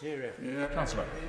Well, my honourable friend is absolutely right. Although it's right to act in this way during the crisis, it wouldn't be a sustainable way to operate. But the important thing to know is right now the focus should be on supporting business and jobs. But once our economic recovery is secure, we can turn our task to making sure that we have a strong set of public finances. John Cryer. Thank you, Mr Deputy Speaker. The Chancellor has announced a pay freeze for hundreds of thousands of public sector workers today who don't deserve it. Firefighters, care assistants, teaching assistants, all will suffer a pay freeze. What is the economic impact, the assessment of the economic impact of that pay freeze? There must be one in the Treasury somewhere. What is it? Mr Speaker, I think it would be wrong to describe a blanket pay freeze for this policy, where a majority of those working in the public sector will see an increase in their pay next year, either because they earn less than the UK median salary of £24,000, or they work in the NHS, or indeed that they're on the national living wage. Across all of those areas, there'll be a pay increase that will benefit millions of people and, of course, make a difference to the economy. Laura Farris. Thank you, Mr Deputy Speaker. I welcome the significant financial commitment to mental health services. One of the striking takeaways in my constituency is the proliferation in anxiety, depression and sometimes addiction that is emerging from the crisis. We know that these have a pernicious correlation with long-term unemployment. And for that reason, could I invite my right honourable friend to keep a sharp focus on mental health spending over the years ahead, because the best training programmes, the best labour market interventions in the world will only work if the workforce is mentally well enough to engage. Well, I think my honourable friend makes an excellent point. It's a topic she knows very well, and I hope she was heartened to hear what I said earlier about £500 million of the increase of £3 billion for the NHS this year being specifically targeted on mental health to address all the things she said, and she's right about the difference they will make to many people in our country. Darren Jones. Thank you, Mr Deputy Speaker. Over 4 million children are in poverty in the UK, and the successive Conservative Chancellors' Sure Start centres have closed, child trust funds have been slashed, nurseries today are on the brink of collapse, and the number of children falling into poverty increases month after month, an unnecessary national tragedy. So why, especially at these difficult times, could the Chancellor not today commit to eradicating child poverty in his economic statement? Chancellor. Mr Deputy Speaker, on the last numbers, there are 100,000 fewer children in absolute poverty than in 2010, and 750,000 fewer children living in workless households than in 2010. He asked about nurseries in early years. He'll be pleased to know there was above inflation increase in the hourly rate for nursery providers contained in this spending review. Video link. Richard Bergen. Thank you, Mr Deputy Speaker. A few months ago, the party opposite was clapping public sector workers. Now it's cutting the pay of millions. This crisis shouldn't be paid for on the backs of the working class, but it is. Over 2 million people are now paid less than the minimum wage, up fivefold. Sick pay so low, people are forced to choose between their health and putting food on the table. And millions of people's benefits, largely sick and disabled people, will rise by just 37 pence a week. Instead of forcing millions into poverty, will the Chancellor impose a windfall tax on those who have made super profits from this crisis? Well, Mr Speaker, the Honourable Gentleman talked about those on the lowest pay. I mean, we've increased or accepted the recommendations from the Low Pay Commission to increase the national living wage by 2.2%. That will make a difference of £345 to full-time national living wage workers, as well as protecting those in the public sector who earn up to the average UK salary of £24,000, who will receive a fixed or £250 uplift. Video link. John Barron. Thank you, Mr Deputy Speaker. I commend the Chancellor for many of these measures, including the support for the lower paid. And when it comes to funding them, I encourage him not to stifle enterprise through increases in taxes, as these are often counterproductive. But may I raise with him today the case of social care workers? They provide an essential service, but they are often overlooked, in part because they span the private and public sectors. What more can he do for them? For example, further to my letter to him, will he consider raising their personal tax threshold so they can take home more of their pay? Thank you, Mr Deputy Speaker. I'd say to my honourable friend, he's right about the importance of social care workers. He'll know that they're not formally part of public sector pay settlements, but many of them are national living wage workers, as he knows, so they will benefit from the increase that we're putting in place for next year of 2.2%. And he will know that we have already in the budget made starts on our desire to increase the national insurance threshold up, delivering cash benefits of I think about £100 this year to people, but it's something that we of course will keep under review for future fiscal events. Video link. Martin Day. Thank you, thank you, Mr Deputy Speaker. The Chancellor has already allowed UK unemployment to rise to 4.8% and expects it to rise further, with redundancies at a record high. Will he now admit his mistake in leaving the 3 million without furlough or self-employed help scheme and give contractors, freelancers, creators and others the help that they so desperately deserve? Chancellor. Well, Mr Speaker, the OBR and others have said that our economic interventions have helped keep down unemployment and protected jobs, and know that that is part of the reason why our unemployment rate today is lower than Italy, France, Spain, Canada and the United States. Philip Davis. Thank you, Mr Deputy Speaker. Can I support the Chancellor's decision to cut the overseas aid budget, which I think will be widely welcomed across the country and the real world, even if not always in here? I don't see why it should be controversial to say that we should only spend what we can afford on overseas aid, and I suspect that the vast majority of the British public won't be asking why has he cut so much. They will probably be asking why are we still spending so much. And if some of that money he's saving can be spent on the much needed and long awaited Shipley Eastern bypass and some proper flood defences in the Shipley constituency, then so much the better. Chancellor. I thank my honourable friend for his support, and he makes an important point. This spending review is about delivering on the British people's priorities. And yes, we have made some tough choices, but we have done that so that we can continue investing in the things that our constituents value most. And I look forward to talking to him further about the bypass and flooding defences that he needs. But hopefully with the doubling of our flood defences over this Parliament, it is something that we can make progress on for him. Steve Double. Thank you very much, Mr Deputy Speaker. Can I first of all place on record my thanks to the Chancellor for the recent announcement of support for airports, which has been very welcome, and also just thank him for the way that he is approaching this in a very measured and sensible way, the unprecedented challenges we're facing. But can I just raise the challenges facing the hospitality sector? This sector has been impacted more than any other, and although the government have provided incredible support in recent months, they are facing real challenges this winter with the restrictions that we are placing on them. They say that 94% of businesses in Tier 3 will be unviable, 74% in Tier 2, and even in Tier 1, 30% of businesses are likely to be unviable. They have played an incredible part in our growth and job creation over the last 10 years and want to continue doing that as we recover from this crisis. So can he please look at again at what support we can give to this sector to make sure they're still around in the spring to help our recovery? Chancellor. Well, Mr Deputy Speaker, my honourable friend, as ever, is a passionate champion for the hospitality sector, and he's right to be so. They employ 2 million people, often lower paid, and they have been hit harder than almost anybody by this crisis, which is why, as he acknowledged, we have put in place unprecedented support through VAT cuts, initiatives over the summer, Eat Out to Help Out, business rates holidays, and now cash grants when those businesses are either closed or in Tier 2 areas facing restrictions to help get them through the winter. Those grants, I think, in general, will equate to the rental payment that most of those businesses have. We have that information. That's the single biggest fixed cost of a hospitality business. And of course, they can furlough their staff. I know it's difficult. Hopefully those interventions will make a difference, because he's right. We want them to be able to bounce back strongly. Lillian Greenwood. Mr Deputy Speaker, The Midlands Engine has identified priorities for investment as transport, digital connectivity and energy. That's what we need to enable the Midlands and the UK to recover from this pandemic, to build back bigger, better and greener.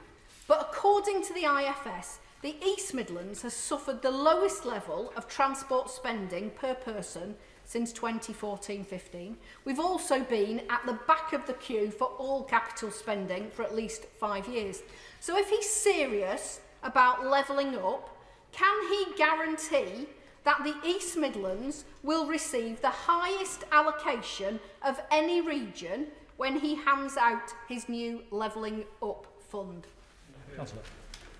Mr. Speaker, the Honourable Lady, I think, talked about a few different things, transport and digital connectivity being among the most important to her region, and I think this is a spending review that delivers on both of those priorities, with record amount of spending on road, on rail, on intracity transportation, on buses, on cycling, but also on digital connectivity, with our plans to bring 85% of the country to gigabit capable broadband by 2025, and indeed deliver on the green plan that I outlined. I'm very look forward to hearing from her in her local areas once we launch the Levelling Up Fund, because I'm sure there will be projects that we can make a difference to.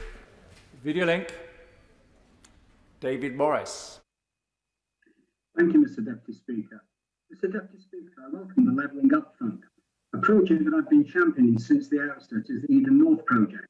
Would the Chancellor meet with me to discuss the Eden project in Morecambe this coming shortly, as this is exactly the kind of shovel-ready project that would level up not just Morecambe, but the whole of our region? Did the Chancellor get that? Yes. Mr. Deputy Speaker, yes. I think it was something about the Eden project, but I'd be very happy to meet with my honourable friend and discuss his ambitions for his area and this project. I know he's put a lot of thought and energy into it, as has his community, and I very much hope we can make progress over the coming years. Richard Fuller. Mr. Deputy Speaker, in his statement, my right honourable friend said, "The spending announced today is secondary to the courage, wisdom, kindness and creativity it unleashes. These are the incalculable but essential parts of our future, and they cannot be mandated or distributed by government." Mr. Deputy Speaker, he is right in that, and the private sector and businesses will respond to what he has announced today.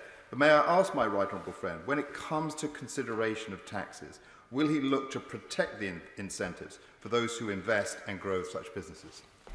Chancellor. I thank my honourable friend for his comment. He's absolutely right, and from his own business experience, he knows this well. And he will know one of the things we do to incentivise entrepreneurship through the tax system is our world-leading EIS and SEIS programmes, which provide significant support to private investors to help fund new businesses. We've expanded that scheme over time, and I know he has thoughts on it, and I look forward to hearing them. Venu Mishra. Mr. Speaker, I refer the House to my entry in the Register of Members' Financial Interest. Mr. Deputy Speaker, the taxpayer support for British businesses and jobs during this pandemic has been a lifeline for many. But today we hear that Rolls-Royce, which has benefited handsomely from the public purse, whilst moving highly skilled jobs abroad, intends to shut down its historic Barnoldswick site until after Christmas and offshore the work to Japan, Singapore and Spain, in a clear attempt to break the current industrial action there. Does the Chancellor agree that this kind of bully boy strike-busting tactics are utterly unacceptable, and that all financial support must be immediately withdrawn until Rolls-Royce comes to its senses, ends its lockout and gets back to the table with the United Union to resolve this dispute? Chancellor. Well, Mr. Speaker, I know the aerospace industry has been suffering a particularly difficult time over the past few months, and that has impacted businesses like Rolls and others up and down the supply chain. We have put some measures in place to help airports and indeed get people flying again and enjoy conversations with specific companies all the time. But I'd urge all companies to work constructively with their workforces through what is a difficult period and hopefully find resolution. Collectively, we are all trying to protect jobs, Mr. Deputy Speaker, but it is, of course, a very challenging set of circumstances. Steve Bryan. Thank you, sir. The £325 million for the NHS to invest in the new diagnostic kits really welcome, as will be the £1 billion to begin tackling this elective backlog caused by COVID. So can I ask the Chancellor to stick with that, and what freedoms my NHS Trust will have to spend that money? Because my constituents waiting for the knee op or the hip op, it may not be life or death issues, but they're massively life-impacting issues that then prevent them from getting on with their lives, working, enjoying their children or grandchildren. So I'm going to ask him to stick with that and clear this backlog. Well, my honourable friend, of course, knows about this particularly well from his own experience, and he's right. And this is one of the implications of the lockdown and what we've done in the past, that we do have this backlog now, and he's right, it does make a difference to people's day-to-day quality of life, which is why we've provided $3 billion, of which $1 billion is to tackle exactly the elective backlog. It'll enable 1 million more scans and treatments to happen, and as I said, it's something that we should stick with. Video link. Kirsten Oswald. Thank you, Mr Deputy Speaker. Over 1 million 1950s-born WASPy women remain in the workforce, including in front-facing roles. Many had planned to retire but can't because the Chancellor's government hit them with a lengthy delay in accessing their pensions. WASPy women have asked me why the Chancellor can't sort out their pensions, allowing them to retire and freeing up their jobs for others. That would be a win-win for the Chancellor and WASPy women. Will he look to do that? Well, Mr Deputy Speaker, of course, that case has been, I think, settled in the courts. There's not much further I can add, but today we have announced an uplift of 2.5% for 12 million pensioners on the state pension, which I know will make a difference to many. Ben Everett. Thank you, Mr Deputy Speaker. I'm sure the Chancellor shares my vision that Milton Keynes and the wider Thames Valley can be the Silicon Valley of Europe. And at this point, we know that 88% of UK companies are currently experiencing a lack of digital skills, and this is costing our economy £63 billion a year. So can I therefore ask whether the proposal for a brand new STEM-focused science and digital technology university in Milton Keynes would be eligible to apply for funding from the new £4 billion pot for levelling up? Chancellor. Mr Deputy Speaker, we'll publish further details on how the Levelling Up Fund will work in due course. It's for those smaller, deliverable, everyday infrastructure projects that I talk about. But my honourable friend is absolutely right to champion technology and innovation and digital adoption by SMEs. He'll be pleased to know the spending review confirms just over £50 million to support BEIS to deliver productivity-enhancing improvements for SMEs, and one of those I think does involve use of digital technology, which is something the UK lags behind peers in. Yvette Cooper. Thank you, Mr Deputy Speaker. We know that families are really struggling right now. The Bank of England has said that inflation forecast next year is 2%. So can he guarantee that the 2.1 million public sector workers he referred to won't face a real terms pay cut next year? And can he explain why on earth he is still going ahead with the appalling £1,000 cut in universal credit that will hit millions of families across the country at this incredibly difficult time? Chancellor. Mr Speaker, for those in the public sector who earn less than £24,000, which is the UK national median wage, they will receive at least a fixed increase of £250. That's 2.1 million people, 38% of the workforce, and well, it would depend on the exact salary that they make, Mr Speaker, but it's a fixed £250 for all of those 2 million workers. Video link. Nigel Mills. I welcome much of the statement, and I look forward to sending him the bid for the Ripley-Codnor bypass. Would he be able to offer any encouragement to the supply chain of the hospitality industry? He's supporting the actual restaurants and pubs that are closed, but not those important businesses that supply them, that also can't trade if they've got no customers to sell to. Chancellor. Mr Deputy Speaker, obviously those businesses will be able to use the furlough scheme on its generous terms through the winter period for their staff, but also the over £1 billion of funding that we made available to local authorities before the start of the latest national restrictions was there to support businesses and their local economy in the way that they saw fit throughout the winter period. So of course that funding is available at a local level to perhaps do some of the things that the honourable gentleman talked about. Nick Whitley. Thank you, Mr Speaker. The Chancellor has promised the British people a green jobs revolution, but the UK is fast falling behind countries like France and Germany. We need investments in jobs of the future now. What immediate steps will the Chancellor be taking to support green infrastructure projects such as offshore wind and emerging tidal projects and green jobs in Merseyside?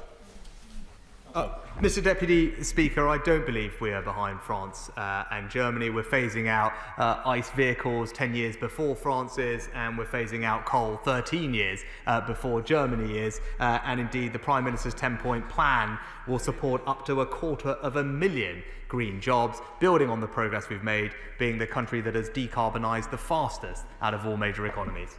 Anthony Bryan. Thank you, Mr Deputy Speaker. My constituency is home to the global headquarters of AstraZeneca, the private sector company that's committed to producing, on a not-for-profit basis, the so-called Oxford vaccine, not just for the British population, but for developing countries around the world. It's doing that through Gavi, the Global Vaccines Alliance, of which the UK, as the Chancellor said earlier, is the biggest financial supporter. Coronavirus, the pandemic, is the biggest crisis facing the world, and the UK is in a leading position tackling it. Can my right honourable friend confirm that as a result of this spending review, the UK will continue to be able to play that leading role against the pandemic? Chancellor. I can give my honourable friend that assurance, and he highlights a perfect example of this country making enormous difference to millions of people around the world, not just with our aid budget, but through the quality of our research and then our desire to find commercial partners who would bring that life-saving treatment to millions of people at cost. I think it's a fantastic example, and my honourable friend is right to highlight it. Video link. Rebecca Long-Bailey. Thank you, Mr Deputy Speaker. It was frankly opprobrious that there was nothing today to help the 3 million people excluded from government support schemes. They are desperate, they are struggling, and some have even taken their own lives. So can the Chancellor tell me, are we to assume after 8 months without any change in policy that he deems it politically expedient to exclude these people because they just don't matter? Chancellor. Mr Speaker, I'm sure the Honourable Lady heard the answer to the previous question on this. She keeps mentioning this 3 million figure without perhaps giving an explanation of whether she agrees that 1.5 million of those should be included, given that they make the majority of their earnings from employment, are eligible to be furloughed, and indeed that was an approach that was supported by all trade organisations at the time this scheme was launched. Thank you, Mr Deputy Speaker. 15 years ago, after following the MG Rover collapse, there is still 150 acres of unused land in Longbridge, which could be used to provide the much-needed jobs that we need locally. And so will the Chancellor support my campaign, along with the Mayor, Andy Street, to make sure that Longbridge is at the top of the list when it comes to levelling up, to make sure that we have those jobs right across Northfield? Chancellor. Well, that sounds like an excellent idea, Mr Deputy Speaker, and I hope that the £400 million Brownfield Fund, which is part of our housing fund, could potentially be of help. And I know the Mayor, Andy Street, has spoken to the Housing Secretary about how best he can access the Brownfield Fund. It sounds like the kind of project it's designed to help. Emily Buck. Thank you very much, Mr Deputy Speaker. The Chancellor has repeatedly said he doesn't recognise them, but today 3 million taxpayers, including many of my constituents who've been excluded from any support at all, will have been in anguish waiting for his statement. Far from protecting lives and livelihoods, he's let them down yet again. Their income down to zero, losing their homes, unable to feed their families, and again, some have even taken their own lives. Is it that the Chancellor doesn't understand the heartache and hopelessness of poverty, or is it simply that he just does not care? Chancellor. Mr Speaker, anyone in the circumstances described by the Honourable Lady would surely be eligible for support through universal credit, which can provide, depending on the circumstances, somewhere between £1,500 and £1,800 per family per month to help support them if that's what they need. And she talks about self-employed as if perhaps they are not also people who benefit from better hospitals, better schools, better local infrastructure and safer streets. That's what this spending review delivers, Mr Deputy Speaker, and it will benefit everybody in the United Kingdom in that way. Video link. Marco Longhi. Thank you, Mr Deputy Speaker, and I very much welcome my right honourable friend's statement and strongly applaud the government's commitment to fund the NHS with investment in hospitals, such as the £3 million for Russell's Hall Hospital, the A&E in Dudley. But not just that, it's the investment in diagnostic equipment, as well as more nurses and GP appointments. Can he outline how these commitments help the Conservative Party meet its manifesto commitments to deliver stronger public services, such as 50,000 more nurses? Chancellor. Mr Deputy Speaker, my honourable friend is absolutely right. Not only are we maintaining our commitment to the NHS's 5-year long-term settlement, we're providing additional funds, £3 billion for COVID recovery this year, but also fully funding the extra funding required to deliver on those commitments of 50,000 more nurses, 50 million more GP appointments, and indeed 40 new hospitals. Ali. Thank you, Mr Deputy Speaker. The British people have faced an incredibly difficult year with COVID and the resulting economic crisis. Then we have the looming prospect of either a no-deal Brexit or a minimalist one that will be very disruptive for businesses. And the OBR has forecasted that 5.2% of loss of potential GDP over the next 15 years. The governor has said that we could see a 2 to 3 times as bad situation with a no-deal Brexit. How much more economic carnage and unemployment should the British people expect with these two scenarios on top of coronavirus and its impacts? Well, Mr Deputy Speaker, what I say is our teams are hard at work, and I'm very hopeful that we can reach a constructive agreement with our European friends and partners. Our wishes in this negotiation have always been consistent and transparent, and are based entirely on precedent of what other countries have achieved with the EU. So I'm very much hopeful with good work and a constructive attitude we can get there, Mr Deputy Speaker. Sir David Davis. In what must be the most challenging circumstances ever to deliver a spending review, I welcome the Restart scheme to help the unemployed. But last year, £500 million was announced to help youth services, and Southend YMCA greatly benefited from that. Will the Chancellor recommit to that £500 million, and will he set out a time frame which that can be delivered over the next 5 years? Mr Deputy Speaker, my honourable friend is absolutely right about the importance of youth services. I'm not entirely sure exactly which bit he's referring to. We're happy to talk to him further about it. He will see in the spending review today that the National Citizenship Service is still there, and we've provided more funding for capital projects for youth organisations, but I'd happily pick up the specific case he mentioned separately. Kevin Holdenreich. Thank you, Mr Deputy Speaker, and can I welcome my right honourable friend's statement, particularly the Levelling Up Fund, and can I make an immediate representation for the dualling of the A64 in my constituency. Also welcome the changes to the Green Book. Will you take a similar look at the Housing Infrastructure Fund, which also has a built-in bias towards spending in London and the South East? Well, I know this is an area that my honourable friend knows particularly well, so I'm very much happy to take him up on that suggestion and discuss his concerns with the Housing Secretary, and I thank him for bringing it to my attention. Tim Farron. Thank you, Mr Deputy Speaker. There are some positives for the NHS in the Chancellor's statement, but it does feel like there is a blind spot. In the detailed documents, as far as I can tell, there's only one reference to cancer. Bear in mind that the clinicians estimate that we will lose 60,000 years unnecessarily to cancer deaths during this time, and that it may take 5 years for the government, the NHS, to catch up with the colossal cancer backlog. There is no reference to the urgent investment in radiotherapy or other treatment mechanisms that are necessary to catch up with cancer in his statement. Will he think again? Will he meet with me and a cross-party group of MPs, clinicians and patients living with cancer, so we can think again, act now and save lives?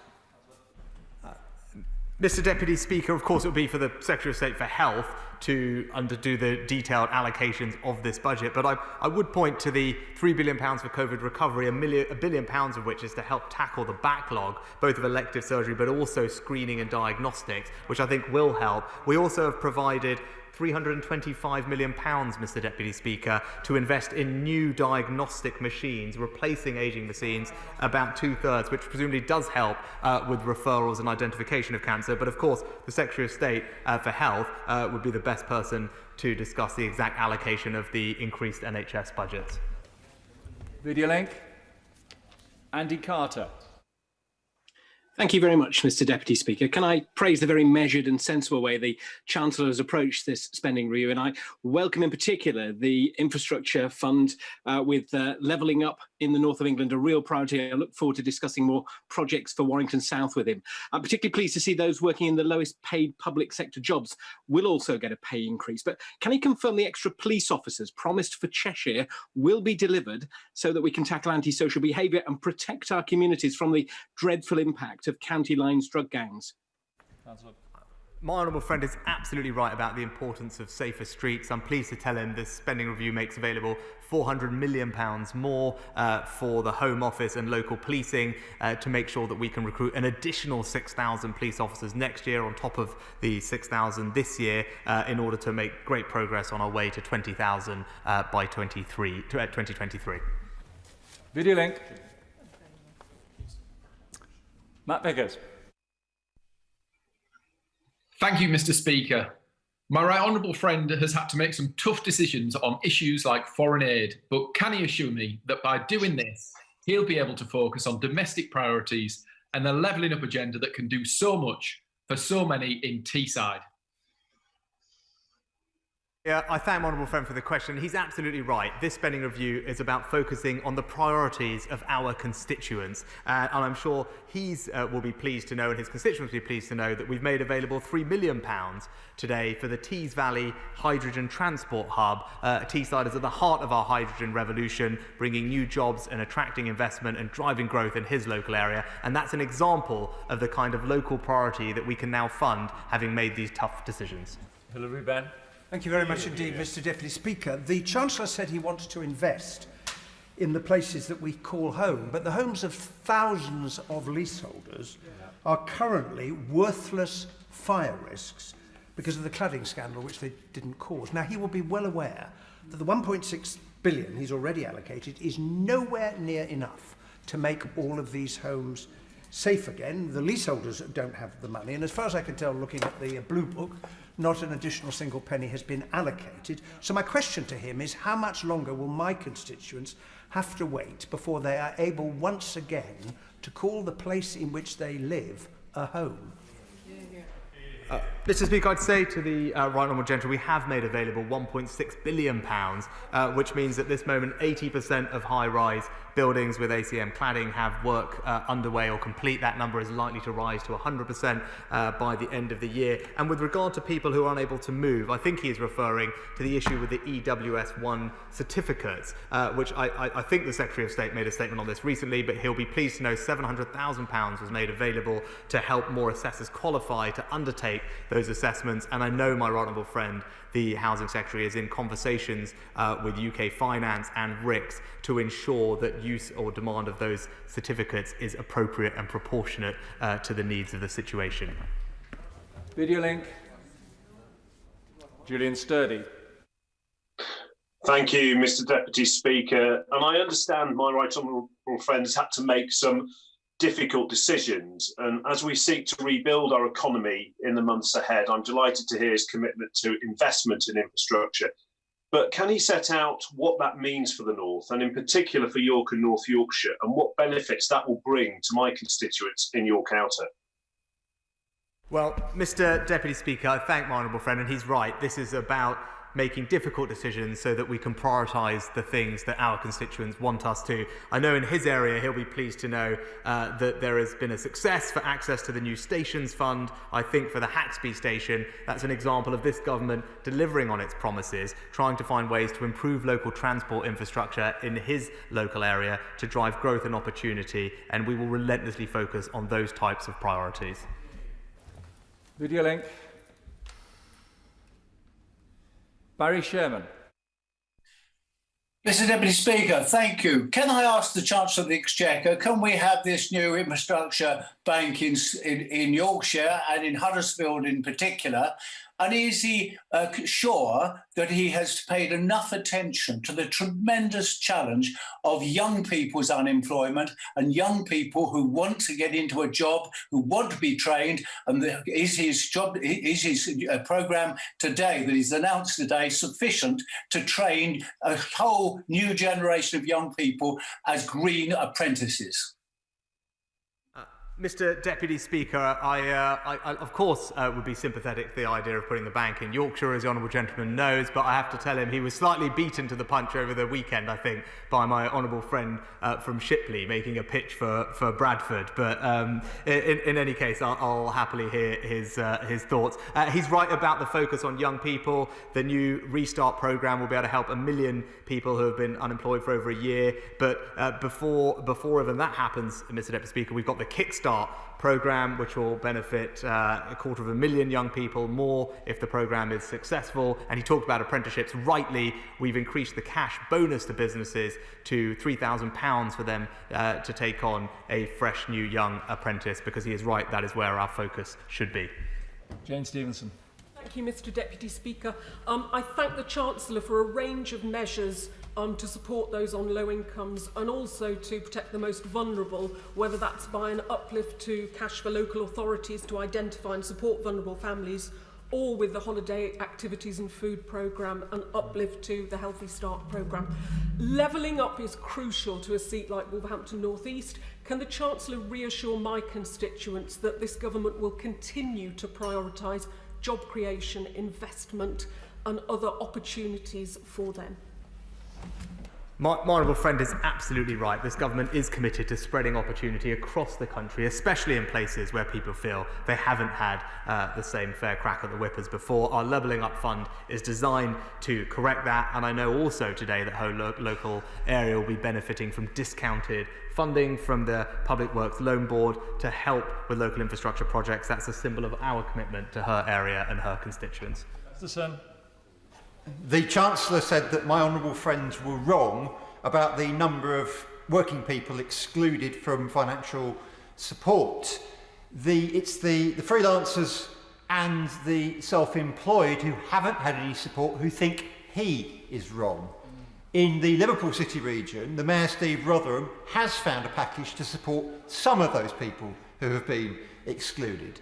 So when is the Chancellor going to step up and support Steve Rotherham, Andy Burnham and the other Labour leaders in local government and put that support package together? He has to admit that these people have not qualified for furlough, they have not qualified for the self-employed support or the business grants either, and most of them are not eligible for universal credit. When is he going to end this burning injustice?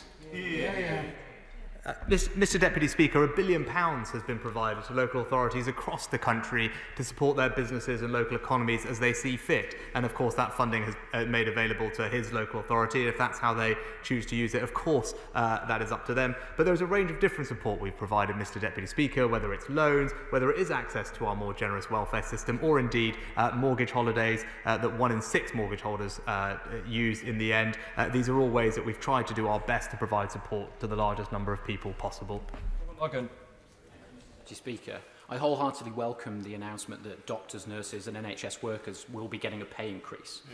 This crisis has also shown that we desperately need to invest in our urgent care capacity. That's why I've been campaigning for new urgent care centres for both Tameside Hospital and Stepping Hill Hospital. Will the Chancellor confirm that the government remains 100% committed to the NHS hospital upgrade programme? My honourable friend is absolutely right. On top of the actually existing in-year funding we provided to deal with winter pressures for A&E, this SR confirms £3.7 billion of funding over the next few years to deliver both our 40 new hospitals that we talked about and indeed 70 hospital upgrades as well. So rest assured, we do remain completely committed to this programme. Video link. Carla Lockhart. Thank you, Mr. Deputy Speaker. I thank the Chancellor for his statement and welcome the additional financial support for the NI Executive.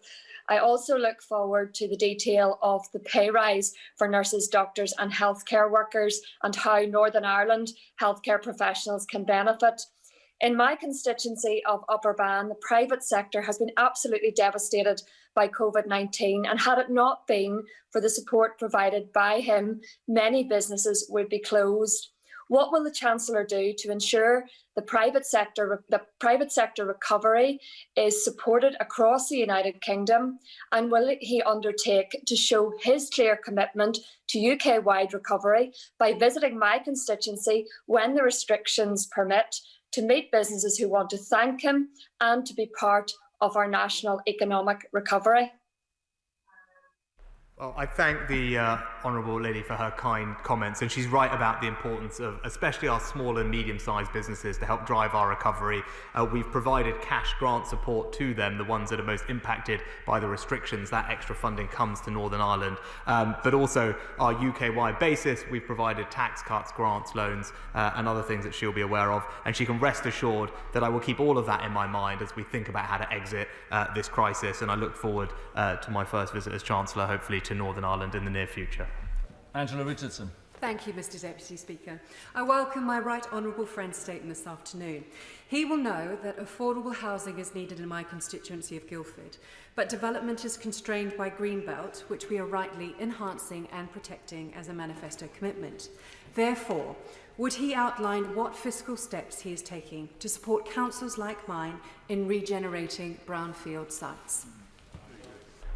I thank the Honourable Lady. She's absolutely right about the importance of going to brownfield first. And today's spending review makes available an additional £100 million for non-mayoral combined authorities to access remediation funding. My right honourable friend, the Housing Secretary, will be able to talk to her in more detail about that. But it's exactly the kind of thing that I think could make a difference in her constituency. Video link. Drew Hendry. Thank you, Mr Deputy Speaker. By introducing the emergency measure to increase universal credit by £20 per week, the Chancellor was acknowledging what many have known for years, that universal credit is simply not enough to live on. If that was the case during this pandemic, why won't he commit to retaining this uplift permanently? Mr Deputy Speaker, we put in place a range of temporary measures because we were dealing with an unprecedented crisis. We are now working our way through that crisis, and the future looks brighter considerably than it did in March, not least because of the medical advancements and our ability to do improved testing as well, so we can look forward. We keep everything under review, Mr Deputy Speaker. The uplift lasts all the way to the spring. As we get to the spring and have more clarity about the future path of our economy and restrictions, we will of course be mindful of how to support and protect those who are most vulnerable in our society. Martin Vickers. Thank you, Mr Deputy Speaker. Whilst I share some of the concerns expressed by colleagues about the aid budget, can I say to my right honourable friend that if we are to continue asking our constituents to make sacrifices, I think it's a temporary move is the right one. And could I ask for an assurance that the Greater Grimsby Town deal, which is of great benefit to my Cleethorpes constituency, will continue to be funded? And he's aware from a note I gave him last week that a modest support for LNER would restore our direct rail service to London. I would hope that he can achieve that. Thank you. Well, Mr Speaker, I thank my honourable friends for his support, and he's right about the need, my need to make difficult decisions, tough choices, so that we can prioritise the things that he talked about. I believe today his local area has received some seed funding to examine proposals for the South Humber line. I hope that will make a difference to his constituents, and I hope our Levelling Up Fund could be something that he and I have a productive conversation about as we figure out how best to support the wonderful town of Grimsby with its future ambitions. Rachel Hopkins. Thank you, Mr Deputy Speaker. It is irresponsible to pit public sector and private sector workers against each other in the race to the bottom on wages, especially when key workers across both sectors kept us going through the pandemic. Notwithstanding the small amount paid to low-paid workers who frankly deserve better, this pay freeze for civil servants will also freeze any meaningful action on tackling the gender pay gap in the civil service, which is 12%. Will the Chancellor outline what discussions he's had about eradicating the gender pay gap in the government departments with the Cabinet Office? So, Mr Deputy Speaker, just for the record, no one is trying to pit anyone against anyone else. This is simply about doing what is fair for the country. It is the right decision to make. It is a difficult decision, but we have taken a targeted approach to protect those on lower incomes, protect those in the NHS, ensuring that a majority of public servants will receive an increase in their pay next year. And I'll be very happy to go away and look at the example she gave of the gender pay gap in the civil service and make sure that we are making good progress to eliminating that. Video link. Mike Wood. Thank you, Mr Deputy Speaker. We all want to see people's wages going up again after this pandemic.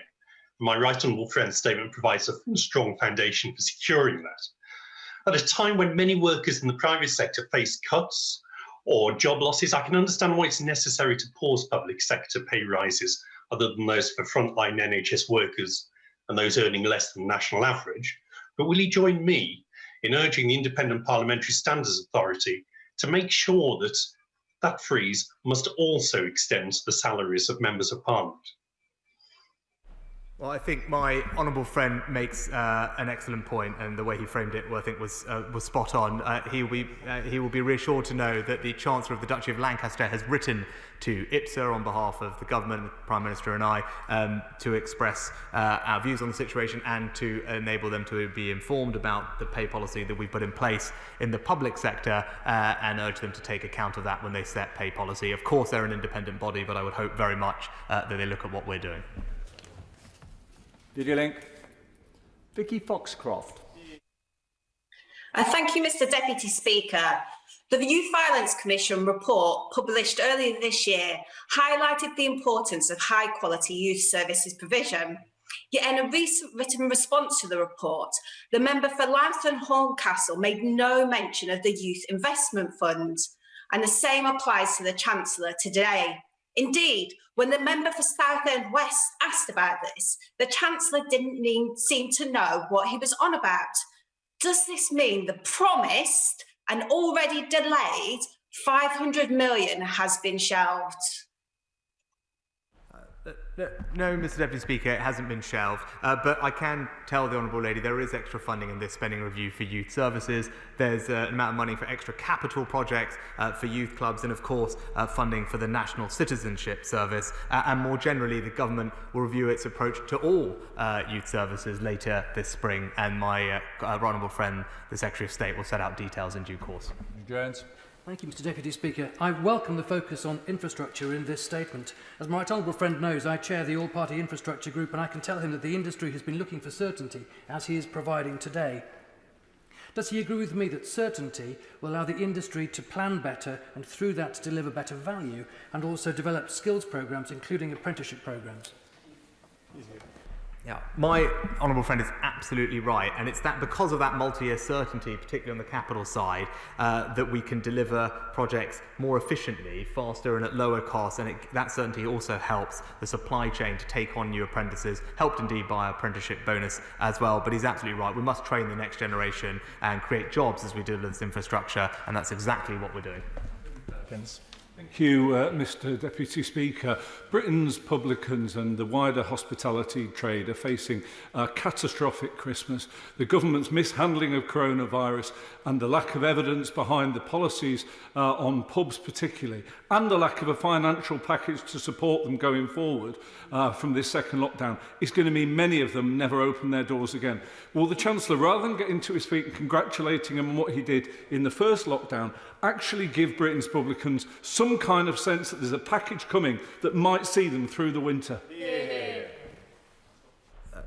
Mr. Deputy Speaker, the reason I talk about things that we've done is because they last all the way through the winter to next spring, whether that's the VAT cut or indeed the business rates holiday. I've consistently come to this dispatch box to support the hospitality industry, many times actually accused of doing the wrong thing by members opposite, but the local restrictions grants that we've put in place will last through the winter, which means that if a pub is closed, it will receive up to £3,000 per month, which when you look at the average rateable value of a pub in England means that the vast majority of small and medium-sized pubs will have their rent covered by that. Of course they can furlough their staff as well, and for those pubs operating in Tier 2 areas under restrictions, they will still get a grant worth 70% of that value. So of course we're trying to do what we can to support the hospitality sector. I've done that since the beginning of this crisis, and I will keep doing so.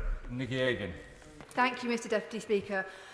May I congratulate my right honourable friend for the statement today, and also for his stamina, as I'm the 80th question he's answered so far this afternoon. Mr. Deputy Speaker, rough sleeping is a subject that's very close to my heart, and tackling the causes of rough sleeping. Sadly, in my constituency, we see more rough sleepers than any other constituency in the United Kingdom. Would my right honourable friend give me assurances that today in his statement he will be providing financial support so we can make sure that we can focus on the government's priority to end rough sleeping by 2024? I can give the honourable friend that assurance. There's £250 million, I think £254 million made available to local authorities to help end rough sleeping. That's a 60% increase in cash terms on the money available this year, because she's absolutely right. This is something that we must end, and the funding I know will make an enormous difference in her constituency, and I know it's an issue she cares passionately about. And Brown. Mr Deputy Speaker.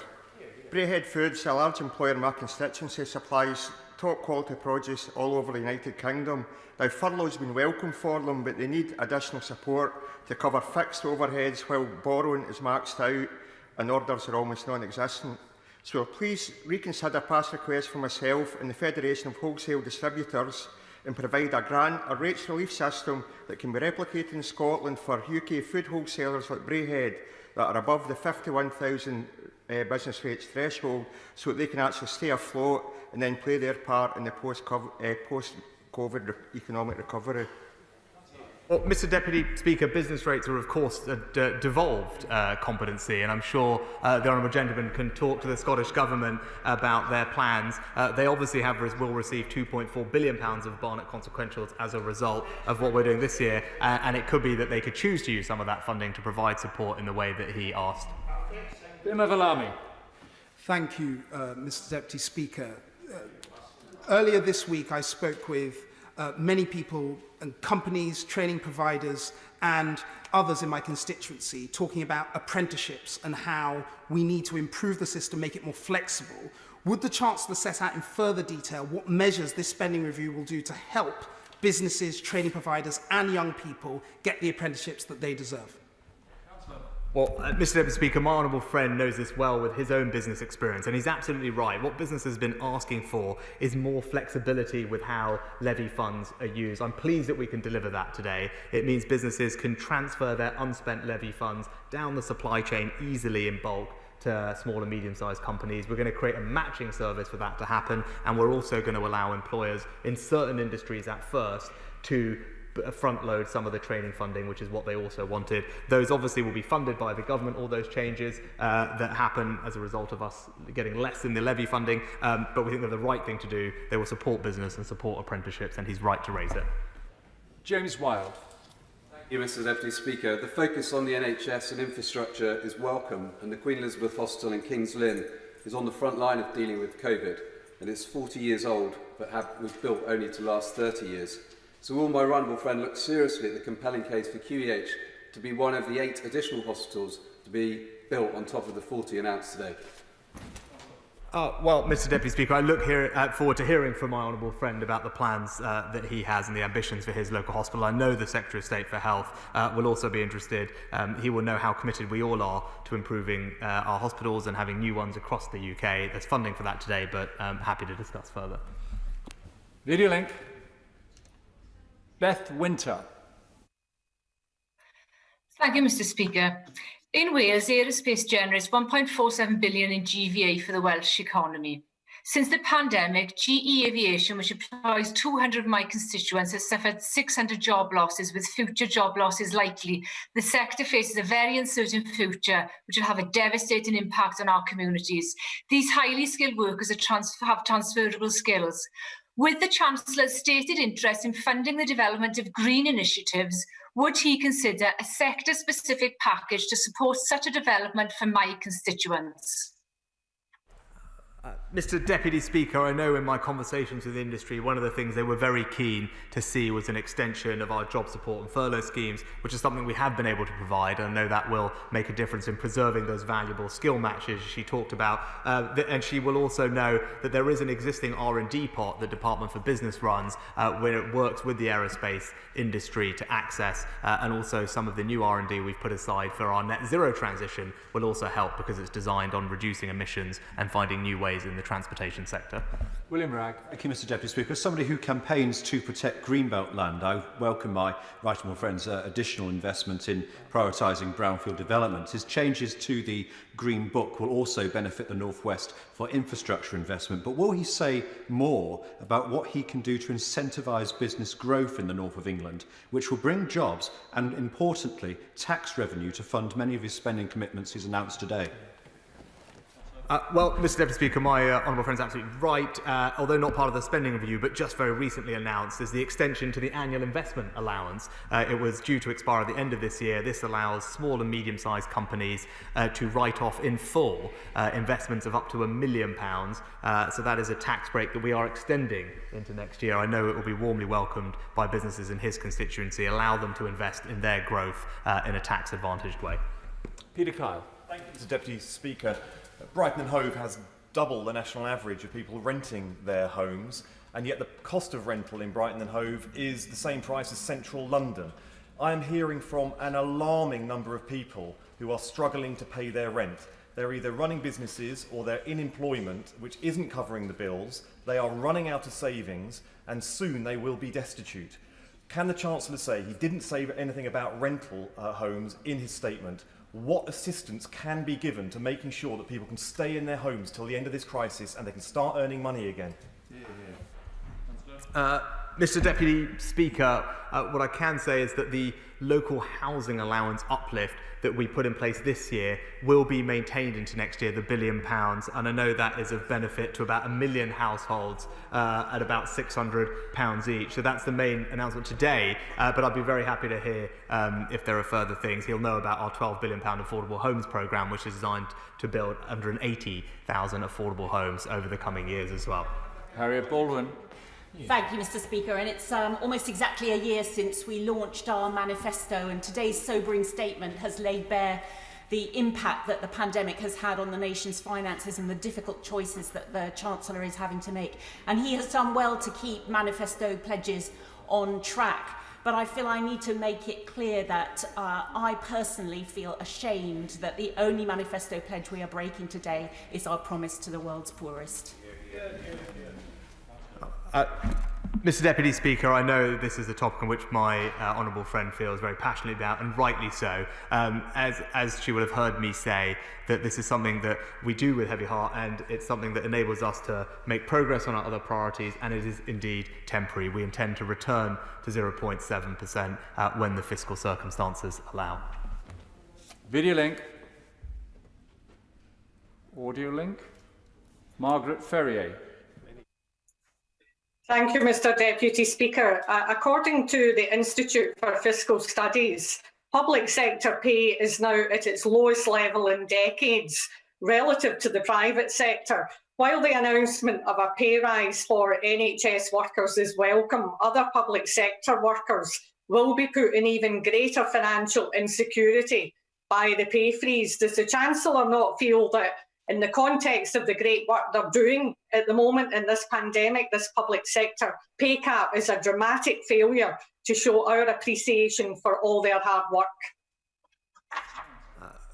Mr Deputy Speaker, I think the Honourable Lady mentioned the relative pay premium. It's worth bearing in mind that there still is a pay premium. The latest numbers we have from 2019 show a 7% pay premium between public and private sector wages, and that premium will without doubt have been exacerbated by the growing disparity in public-private sector wages that we are seeing this year. So in the interest of fairness and in the interest of protecting public sector jobs, I think it is right that we have taken a targeted approach, prioritised pay rises for those on lower incomes and in the NHS. Tom Hunt. Mr Deputy Speaker, I very much welcome the £4 billion levelling up fund, but it can't just be about the North and the Midlands. Ipswich will need to be part of the mix as well there.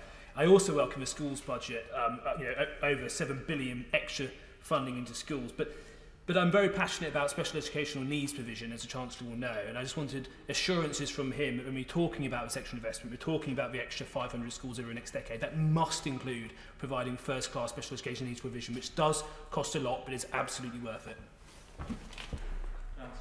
Well, I know about my honourable friend's passion for this subject. I'm pleased to be able to tell him £300 million has been allocated for new school places for children with special educational needs and disabilities. I think about 4 times as much as was provided to local authorities a year ago.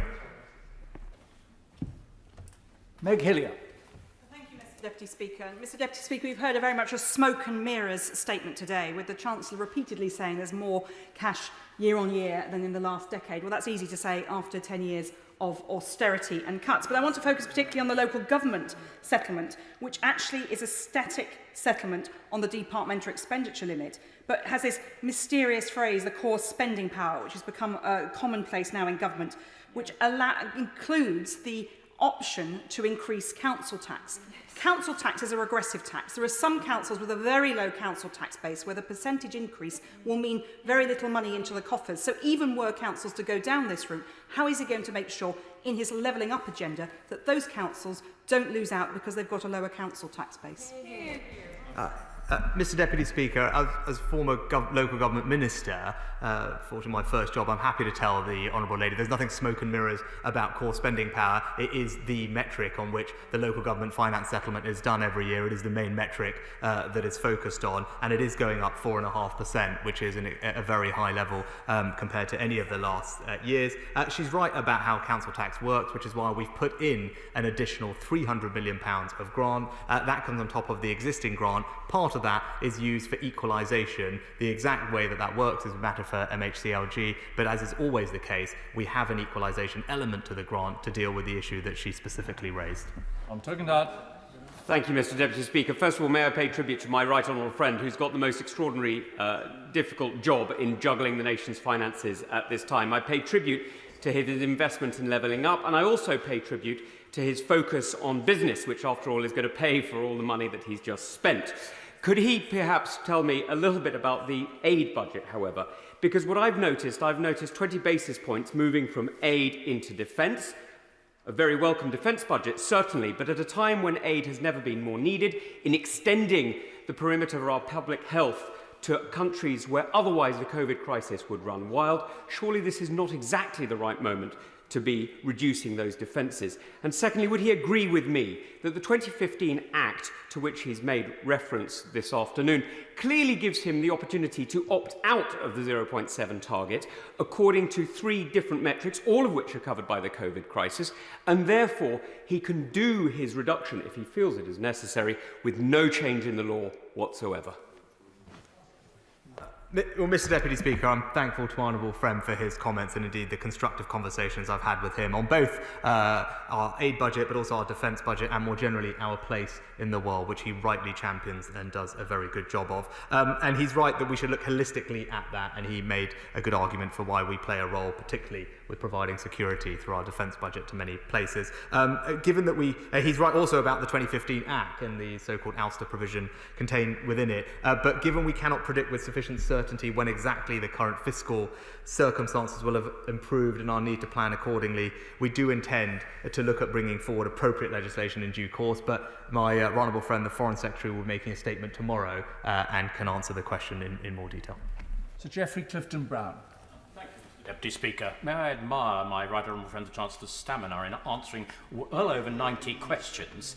Can I also warmly welcome his statement this afternoon, and in particular the £100 billion he announced on infrastructure spending, which of course includes some vital projects in my constituency, notably the levelling up fund of the feasibility study for the Cirencester Light Railway, the reconfirmation of the funding for the A417, and above all, the extra funding for gigabit broadband, which my rural constituency suffers from. So will he confirm that very hard-hit economies like Gloucestershire will benefit from this infrastructure funding, and it will help speed up a strong recovery? Can I thank my right honourable friend for his kind words and support, and he's absolutely right. We want to make sure that this record investment in infrastructure brings tangible benefit to our constituents wherever they live, whether that's in the rural southwest or a town up in the northeast. All of the people of this country should see measurable improvement in the quality of their lives and the opportunities that they can seize ahead of them. That is something that this government will focus relentlessly on and intends to deliver. It's not often I get to bring a smile to the Chancellor's face, but that is it. I'd like to thank him for his statement today and answering the questions. He was on his feet from 12:45. It's over 2.5 hours, so I'm extremely grateful, as I'm sure is the entire House of Commons. Order. I have now to announce the result of today's deferred division on the Draft European Union Withdrawal Act 2018 relevant court retained EU case law regulations 2020. The ayes were 354, the noes were 261, so the ayes have it. The ayes have it. We will now suspend for a brief period for the sanitisation of the dispatch boxes and the safe departure and entrance of members of Parliament. Order!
Shall we crack on then?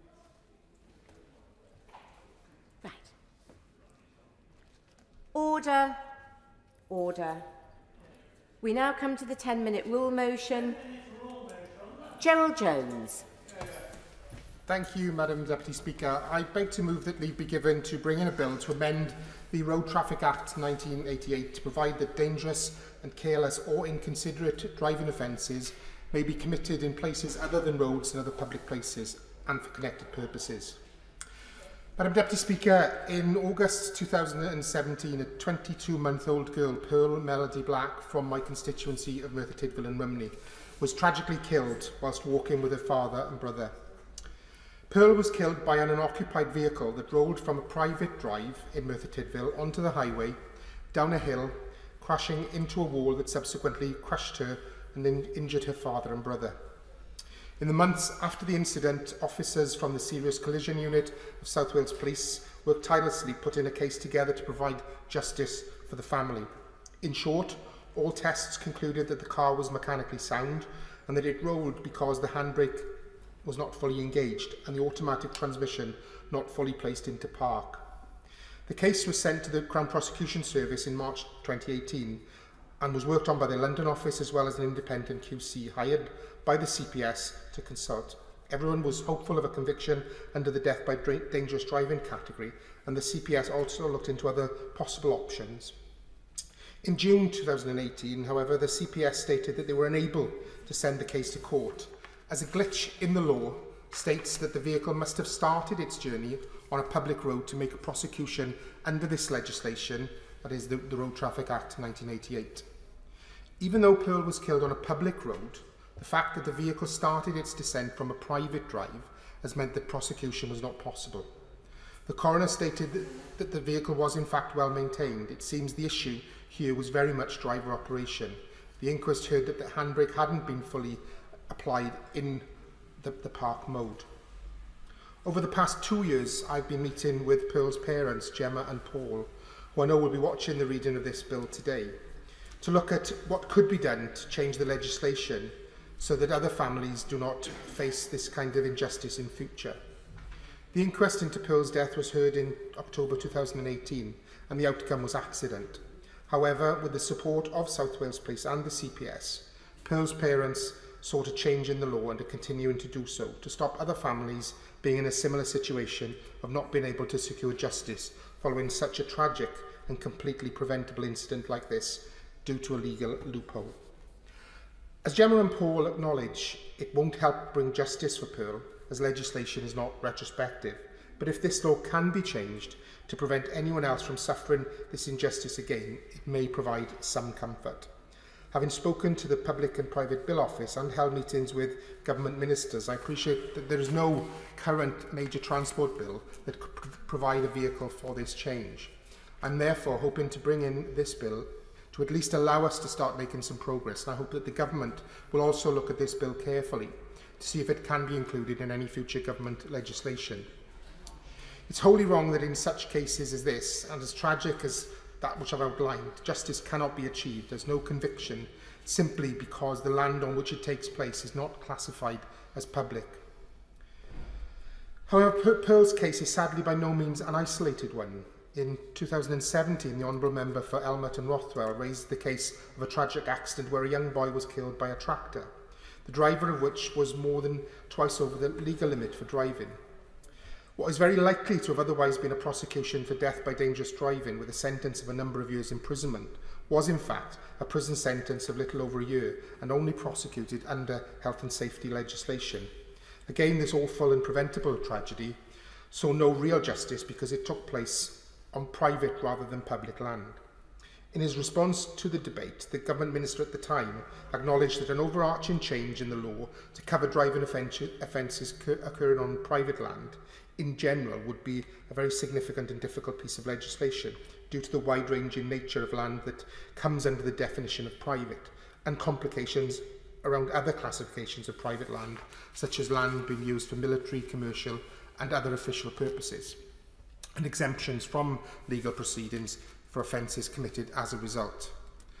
I've also discussed the difficulty of legislating broadly for this in correspondence and meetings on the issue with government ministers over the past 2 years, and whilst I appreciate that this remains the case, we can at the very least start to look at the change in the law with a more focused legislation to enable driving offences that occur on private land adjoining public land to be prosecuted, as was the case with the death of my constituent's daughter, Pearl, and another similar case brought to the House 3 years ago by another member to which I've referred.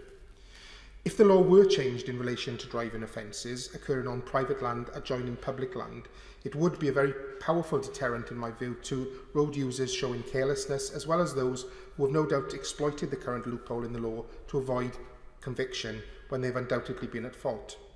People would likely take more care and pay more attention when driving or parking on private land close to public land, in the knowledge that there could now be serious consequences for careless or reckless behaviour. There will, of course, always be a degree of human error present in situations such as these, but this legislation and the threat of legal charges resulting from this sort of carelessness or irresponsibility could make a real difference to help prevent such accidents in the future, as well as being bringing justice against anyone who will use this loophole to escape conviction or any kind of consequence. There are, of course, a huge number of instances where private land adjoining public land is regularly used and potentially dangerous to those around, including residential driveways, schools and nurseries, supermarkets, shopping centres, hospitals and doctor surgeries, to name some of the most common. When we consider some of these examples, we can see that driving on this specific category of land can present a very high risk to people in everyday situations, especially children, the elderly and some of the most vulnerable among us. I'm sure all honourable members will agree that nobody who has suffered the loss of a loved one or had an accident or injury as a result of a driving offence should have to endure the injustice of seeing those responsible go free simply because of a loophole in the law. Prosecutions for driving offences and indeed any illegal action should be made based on what happened, not where something happened. And the legislation which I'm hoping to bring forward with this bill today would give people like my constituents, Gemma and Paul, and many others, the peace of mind that there are consequences for dangerous driving no matter where it occurs, and help to prevent such needless and avoidable tragedies from ever happening in the future. Thank you. The question is that the honourable member have leave to bring in the bill. As many as are of that opinion say aye. Aye. Of the contrary, no. I think the ayes have it. The ayes have it. Who will prepare and bring in the bill? Judith Cummins, Wayne David, Chris Evans, Carolyn Harris, Ben Lake, Jessica Morden, Alex Shalbrook, Nick Smith, Jamie Stone and myself, Madam Deputy Speaker. Gerald Jones. Driving Offences Amendment Bill. Second reading what day? Friday the 15th of January 2021. Friday the 15th of January 2021. Thank you. Thank you. We now come to the Prisons Substance Testing Bill Money Resolution. I call Minister Lucy Fraser to move the money resolution. Formally moved resolution. The question is the money resolution as on the order paper.